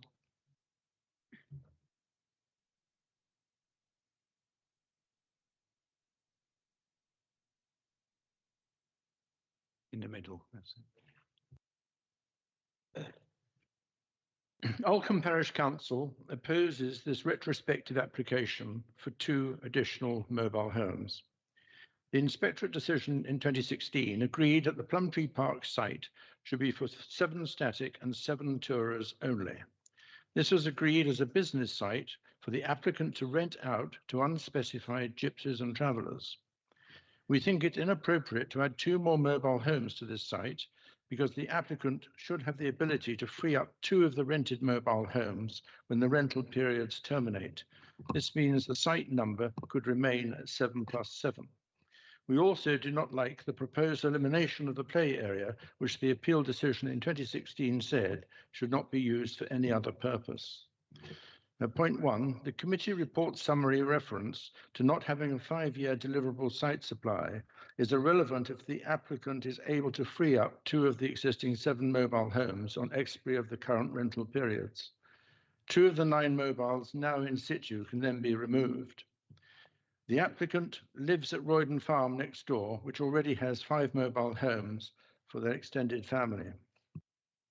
Point 2, there is no claimed or known express need for the occupants of these mobile homes, and any family occupied mobile can be accommodated within the agreed 7+7. Point 3, since 2014, MBC has consistently opposed the 3 major applications at Plumtree Park because of the urbanising harm to the character and appearance of the LLV rural landscape. We support MBC's reasons for these refusals and find it bizarre that MBC has suddenly changed its opinion. Point 4, Oldcombe has the highest percentage of G&T pitches per settled population. The G&T population of Oldcombe is close to 30% of our settled community. In the Plumtree Park postcode, there are 43 G&T mobile homes. The settled community only has 11 dwellings. By any definition, this is dominance, and there are unfortunately, increasing tensions. We want this committee to see the big picture and the effects these endless applications are having. It is not a question of needing screening, but a question of stopping the blighting of an LLV landscape with even more visually unattractive mobile homes. And point 5, Alcombe has no medical facilities, shops, village pub, no public transport, and the footpaths to reach all these facilities are 3 miles away. Extending Plumtree Park is therefore contrary to policies LPR HOU 8 and LPR SS1, and is in breach of the MPPF and the PPTS in terms of sustainability and traveller dominance of the local community. Please uphold NBC's and the government's own policies and guidelines, and please refuse this application to increase from 7 to 9 mobiles. Thank you. Thank you. Mr. Tamsett for the applicant.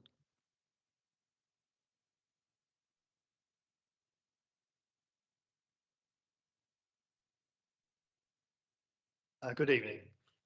This site is already an established Gypsy Traveller site that is well screened from the public views and well maintained. The additional 2 mobiles will lie in the centre of the site and fit in well with the other 7 mobiles having the same spatial setting. There will be no encroachment into the undeveloped countryside with all landscape boundaries retained. The planning inspector concluded in his 2016 appeal decision granting the 7 mobiles that development on the site would be far from intrusive visually and would be neither incongruous nor discordant. Since the appeal decision, additional planting has been undertaken to further screen the site, and so it is considered that the 2 additional mobiles placed within the centre of the site will not alter what is already considered to be a site that is far from being visually intrusive. A biodiversity gain statement has been completed by KB Ecology as part of the application using the statutory biodiversity metric calculation system. The metric calculations for the proposed landscaping of the site gave a 27% net gain in habitat biodiversity units and a 24% net gain in hedgerow biodiversity units, well above the national 10% target and the 15% target expected by Maidstone. Maidstone are not meeting their 5-year supply for Gypsy and Traveller pitches, having currently only about 1.2 year supply. The forthcoming DBT on Gypsy and Traveller sites favours and recommends the intensification of existing sites rather than new sites within the countryside. These additional 2 pitches are therefore in a preferred location and will help Maidstone towards meeting their required 5-year supply for Gypsy and Traveller sites. In conclusion, there is no reasonable justification to object on Gypsy status or sustainability grounds in terms of location. The development is not considered to cause significant harm to the character and appearance of the countryside, and the proposed landscaping will achieve a BNG well above that which is required. The development conforms to the relative policies of the development plan, the MPPF, and all other material considerations. And as such, we urge you to approve the application. Thank you. Thank you. Councillor Travinsky, you're the ward member, so I think you're first. Thank you, Mr. Chair. Well, again, we see another application for this little single lane track road that goes down from Pye Corner. It is a single lane track, and it was only a few months ago we agreed 2 more pitches further down the track, and we're seeing more traffic coming up. There's no doubt about it. There is more traffic coming up that track and into Pye Corner, and Pye Corner itself is dangerous enough without more traffic going around it. And it's creeping. We're getting 2 applications here, 2 applications there. So there's an increase, general increase in numbers. And as you heard from the very eloquent parish councillors, the G&T population of Alcombe is close to 30%, which is a very high amount for one small village. And we need to start spreading the load across the borough. I know we've got requirements and quite happy for the borough to share the load, but it's not good to have such a high concentration in one place. at the risk of repeating myself, we are still waiting for the Gypsy and Traveller DPD to be finalised. And I've said before that we shouldn't be looking at doing anything on these planning applications until that is done, because it should have been done ages ago. I'm not quite sure where we are on the status of that at the moment, because I haven't seen any results on the recent consultation. So I would oppose this. Absolutely. Thank you.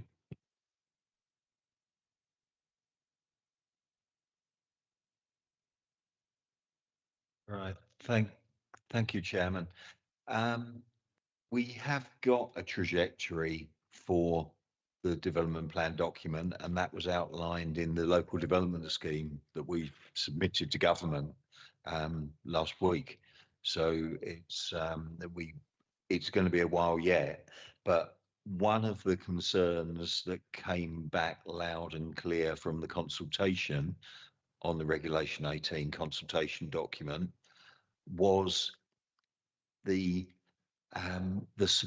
policy support that was being described for intensification of sites. And I know that colleagues in Headcourt and Oldcombe and elsewhere have stated that that is not good for anybody, just shoehorning more accommodation into restricted sites. And hopefully where we're going is a more nuanced approach where particularly with public sites as part of the mix.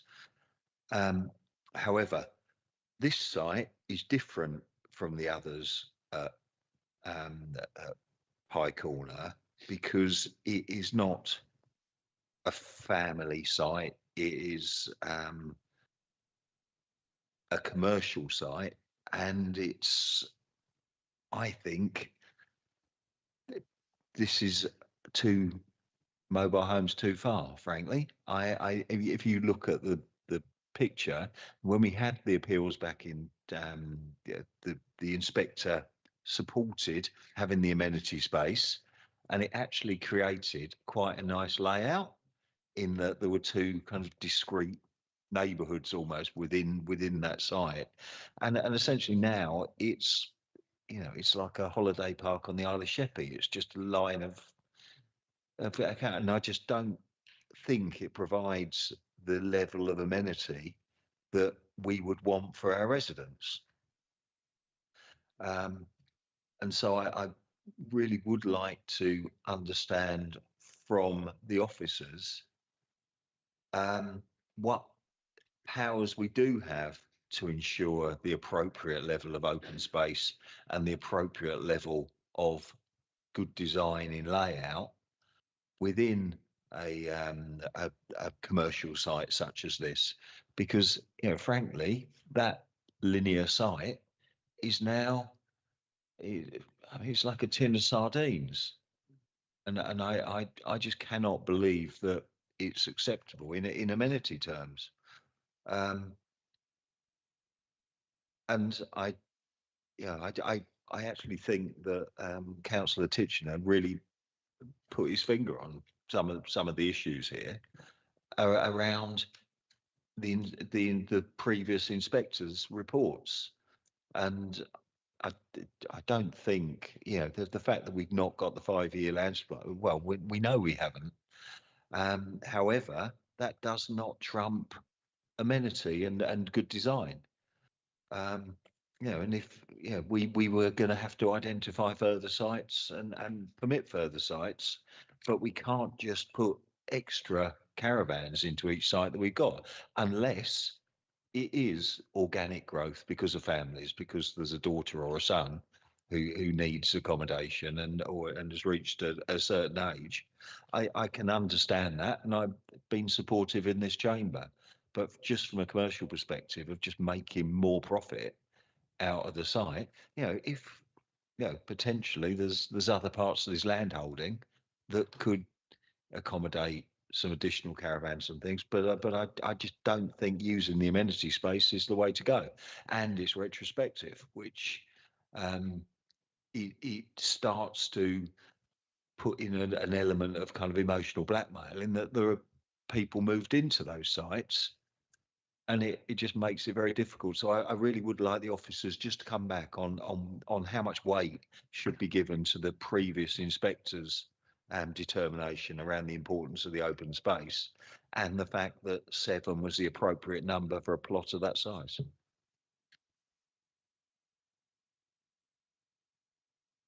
I think, yeah, the play space obviously was part of the previous inspector's sort of planning balance, in that he put a condition on to say that play space was actually retained. I think in terms of if you compare the appeal scheme and the current scheme, the caravans cover a wider part of the site, but the spacing between the caravans in terms of the current scheme is actually greater. So the caravans are actually, there's greater spacing between the caravans in the current scheme. So it's looking at whether that benefit of having that greater spacing between the caravans is more important than the loss of the play space. As has been discussed, the backdrop is the need in terms of not meeting the 5-year supply. Councillor English. Well, I think the play space is quite important, to be honest. From a purely technical point of view of the amenity of people living in the caravans, there may be a wider space, but you necessarily want children playing in between the caravans. It's going to be quite disruptive to the people living there, I would have thought, so that's not really great. Looking at the overall issues, we have tried to taking it in order, we tried to run the concentration argument in the past, contrary to what the previous government have said in multiple press releases. There is in fact no planning guidance about how you weigh concentration. There isn't. And the assertion that there is something that you sometimes find in press releases, but you don't find in planning guidance. So it comes back all the time to the question of the individual application.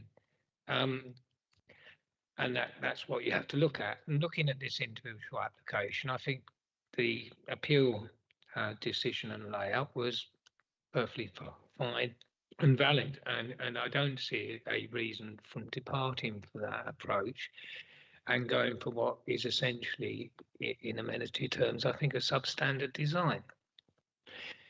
I also, in turning to some of the other points I've made, I do agree that our previous approach, and this is one of the reasons why the DPD took slightly longer, which was supporting, basically shoehorning more and more pitches into existing sites, was not the right way to go, for reasons that Councillor Titchener and others have addressed. So we are hopefully going to do a rather better job on that. But on this particular application, as I said, I do think Councillor Harwood, Councillor Titchener are right. This is not an application we should be supporting. We can do better than this, frankly, and we need to do better than this. We need to make gypsy sites available, but we don't want to make them available in such a way as the people who live on them have a really unpleasant experience of life. It's not necessary to do that, and I don't want to support it.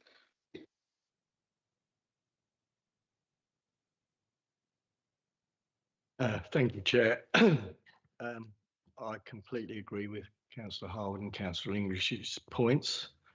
I think the 5-year supply, it's obviously incredibly important, but we don't want to make it up by putting things in the wrong places.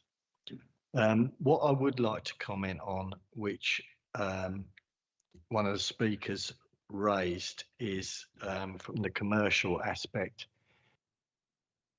I'm aware in some gypsy and traveller sites that mobile homes and caravans are being rented out to people who are not Gypsy and Travellers. And this is obviously very detrimental to the Gypsy and Traveller communities. I note the details from 6.07 on in our agenda pack. However, I feel it's a concern because if we're losing Gypsy and Traveller caravans and mobile homes to people who are not coming under the Gypsy and Traveller definition, I think it's a major concern. So I'd just like to raise that point, but I do support what's already been said by my colleagues. Councillor Jeffrey. Thanks. I've got 3 quick points, really 4 quick points. Firstly, one of the speakers talked about the political makeup, and just to remind everyone that if this is quasi-judicial, we make a decision on the policies that we've got rather than politics. Councillor Szyszewski talked about the DPD. I think Tony's covered that. We are getting on with it. I criticised the last administration over and over again for it not coming forward, so I'm really pleased it's moving forward. It's in your, I think it's in your council papers for next week, the timetable. I am concerned about the loss of amenity. I think that's a really big valid point, and frankly, I'd like to move to a refusal based on all the points we've heard so far.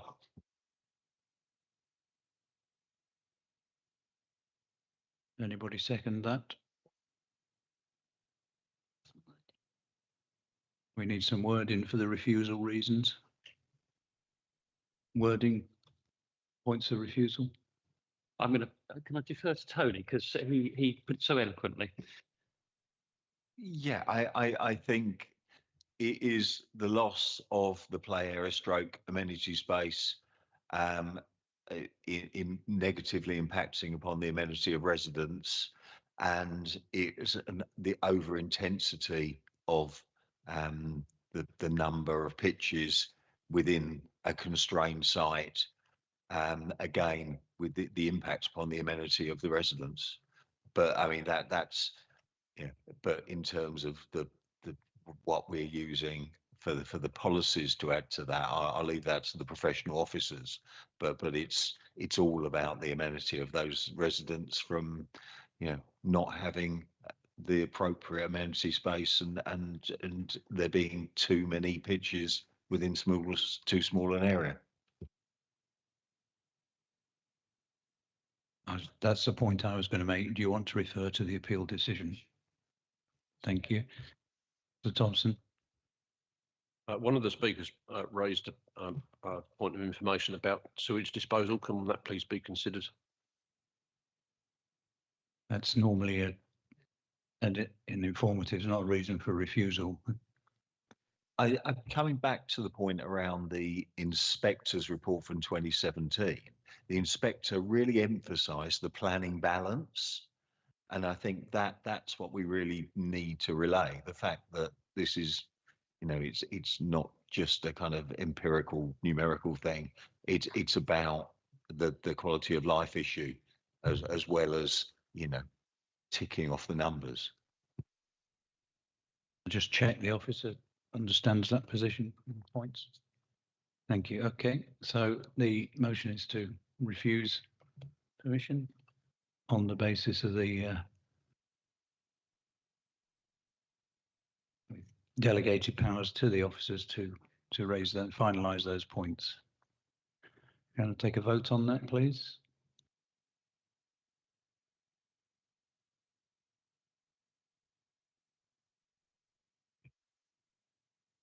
Thank you. That's 11 unanimous. 10, sorry. Noting that Councillor Spooner was unable to participate in that, having left the room. Right, last item on the application agenda is item 21, 24/502621 full, is the Mellows, Marley Road, Harrietsham. And I call upon Rachel Elliott, having been here the whole meeting, to now contribute.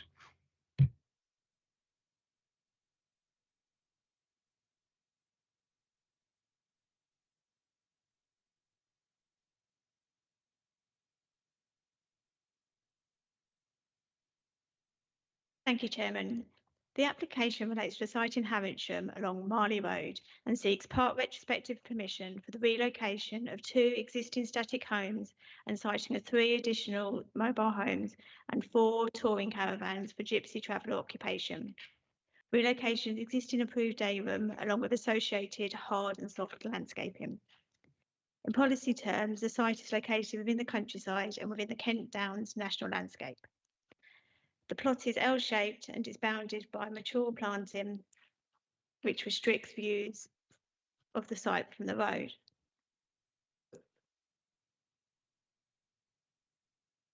The site is well contained and defined through existing boundary planting and close boarded fencing. The site has a complicated planning history and mobiles have been relocated in other locations on the site over time. The application site has permission for 2 caravans. Currently, there are 4 caravans on the site. Should planning permission be forthcoming, there would be a total of 5 on the site, together with 4 touring caravans. As well as mobiles, there would be additional soft landscaping and a reduction in hard surfacing. In terms of the hard surfacing changes, the plan here shows the existing hard surfacing. And then this is the proposed. You can see a substantial reduction in hard surfacing in these 2 areas here.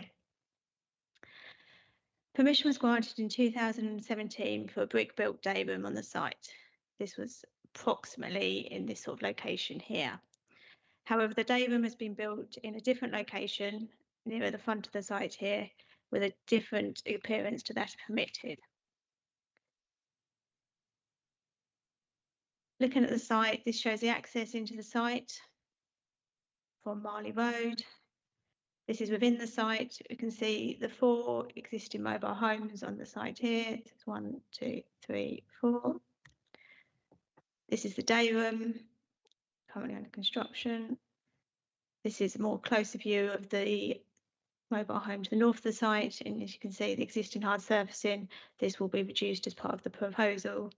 This is a view back towards Marley Road, with this being an established residential dwelling. Viewing the site from outside, this is a view along Marley Road. You can see the dense landscaping across the road frontages.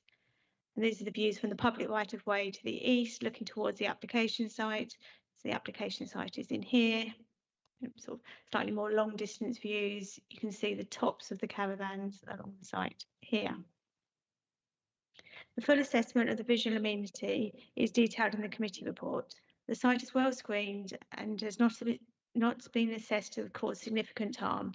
Where there are some glimpse views of the tops of the caravan from the public right of way, this is generally screened by landscaping, which could be more robustly planted through the landscaping condition.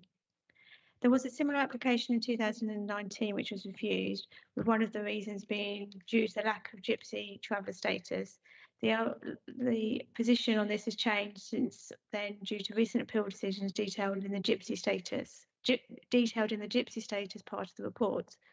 The main reason for refusal relates to the loss of vegetation and intensification of the use on the site, causing significant detrimental harm to the Kent Downs National Landscape.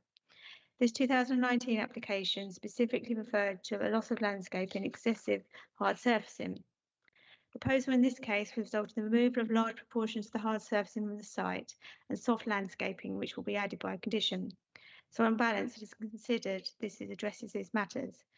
Existing soft landscaping around the site has also had time to become more established and provides further screening. The stronger duty in relation to the national landscape has been outlined in the officer's report. In relation to the assessment of the countryside development generally is highlighted that at the time of the earlier assessment, the relevant policy test was simply whether harm arises. The general test and threshold was subsequently changed in the longer plan review to refer to significant harm. Finally, in the 2019, the council could demonstrate a 7.7-year supply of gypsy and traveller sites. The council can no longer demonstrate a 5-year supply, and this now weighs significantly in favour of granting planning permission. In light of this, the application would intensify the use of an existing gypsy and traveller site and would not cause significant harm to the character and appearance of the area or the Kent Downs National Landscape. Subject to the conditions detailed in the officer report, it is recommended for planning permission. Many thanks. Thank you. We have two speakers for this one. First is Councillor Brown from Harwich Parish Council.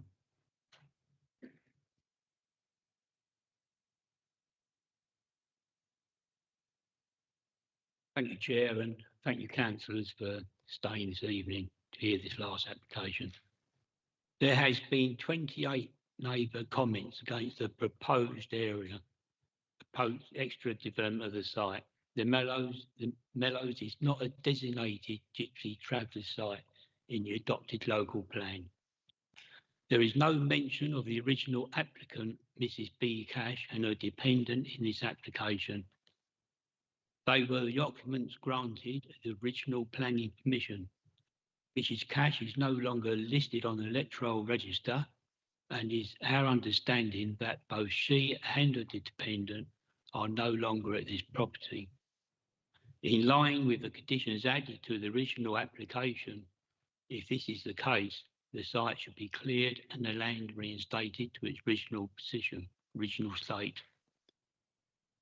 The site will be overdeveloped and it will be impossible to have the required 6 metres between each caravan, which constitutes a fire risk, and they would be too close to the boundary of neighbouring properties.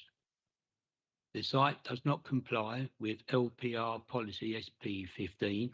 Policy states that the site should enhance the local natural or historic character of the area, and also does not comply with LPR policy SP9, that the site should be enhancement of the Kent National landscape. In addition, the public rights of way has been included in the application. This should be investigated further.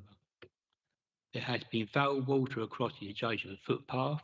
There is no additional information on wastewater and sewage. Neither is there any indication where the packaged treatment plant is to be located.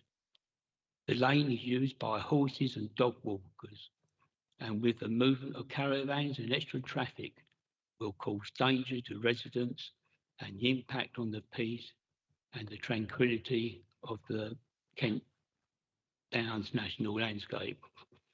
We hope you will take another look at this application, take the comments made by the local residents and the parish council, and come to the right decision and review this application. Thank you. Thank you. Mr. Mackay for the applicant.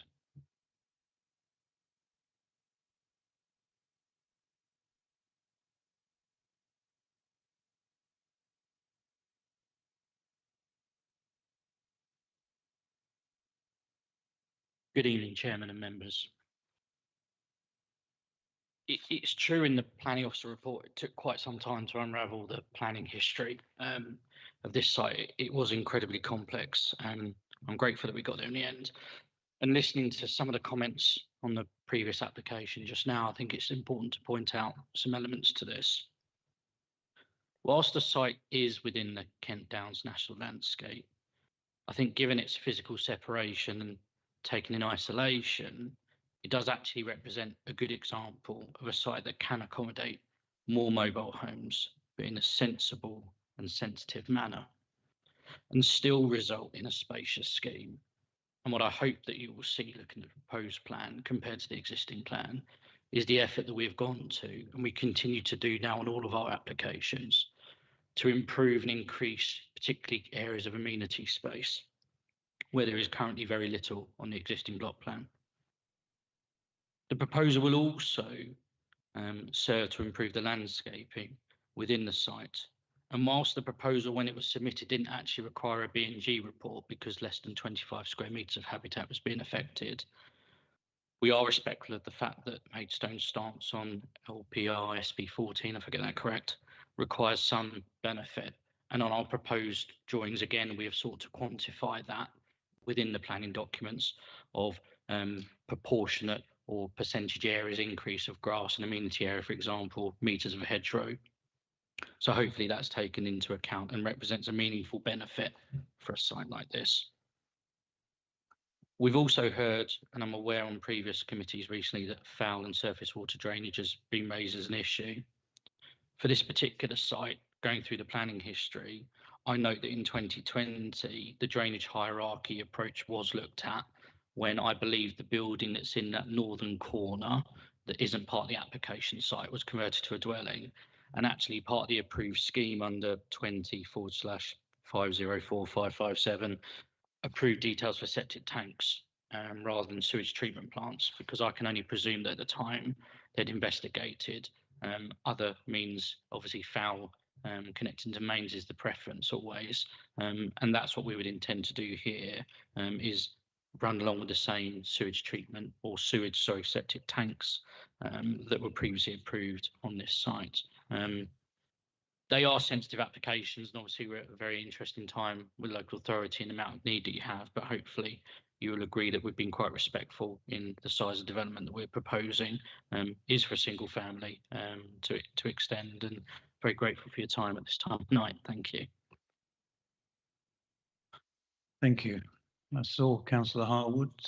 Anybody else indicating?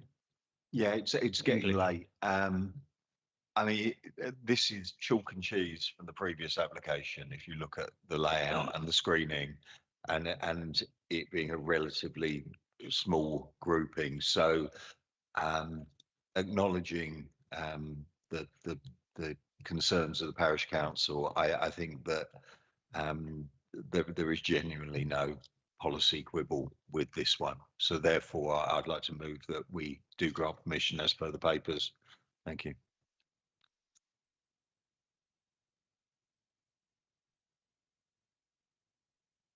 Did you wish to speak as well?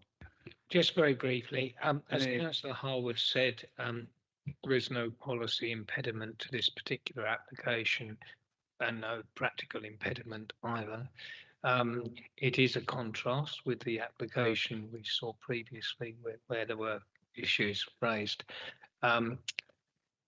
So I therefore will support the granting of the application. I'd like, if nobody else has got one, I'd like to ask a question of a couple of the previous approval. We've had a point from the parish council about the approval included a mention of a previous occupant who is not there now. Was that a condition of the original approval? And also the removal of the hard surfacing. Was all this hard surfacing there in the original approval, or has it just happened to have arrived?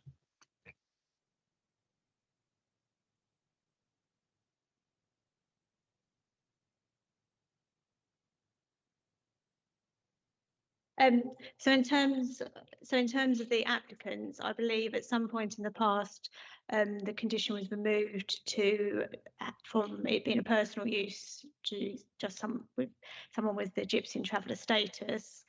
And the other question in terms of is that applicant still on the site, can only go by what's in the planning statement, which suggests that one of the occupiers on the site is Bridget Cash, who I'm assuming is the same person in the original application, but I can't be 100% sure.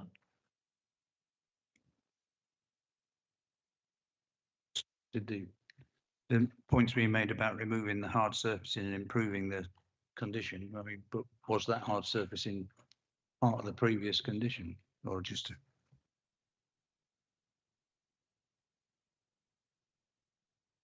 So there's been obviously a number of applications for the site. So going back to about 2006, in 2006, the plans did show a large area of hard surfacing on the site.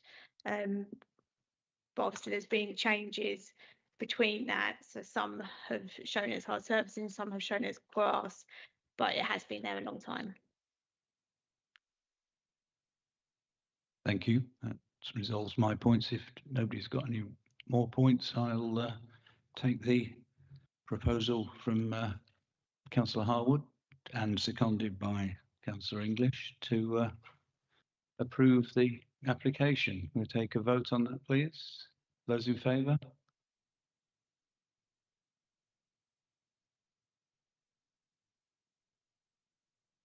Yep, all 11. Thank you. Approved. Okay, the last item on the agenda is the appeals list.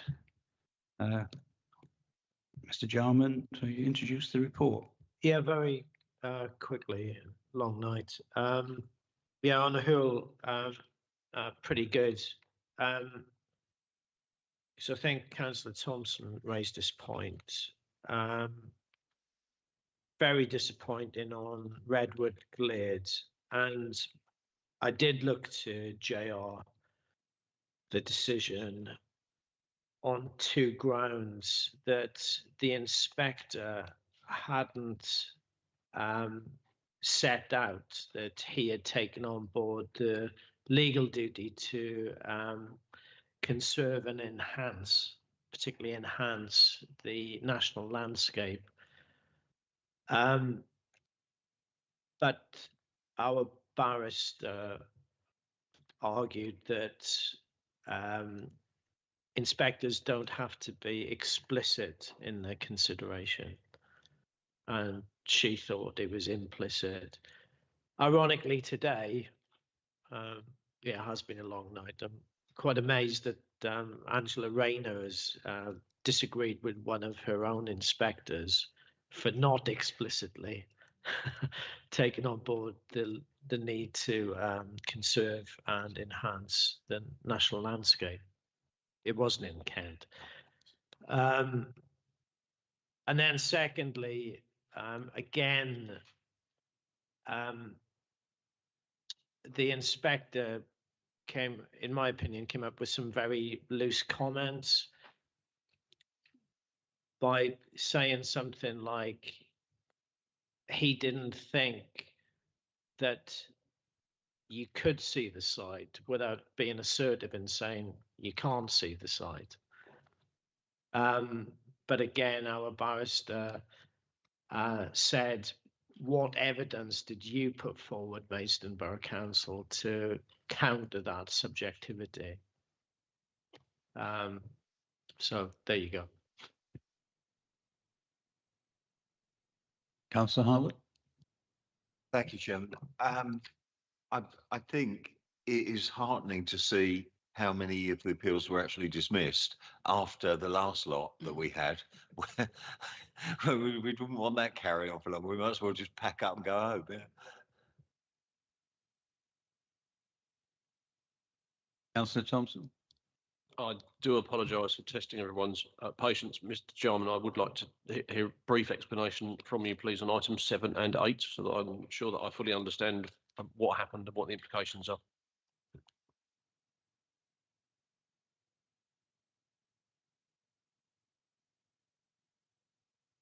Sorry, on items 7 and 8, I don't know myself. I'd have to either get back to myself or get the case officers or case officer to get back to you, unless Rachel or Tony know.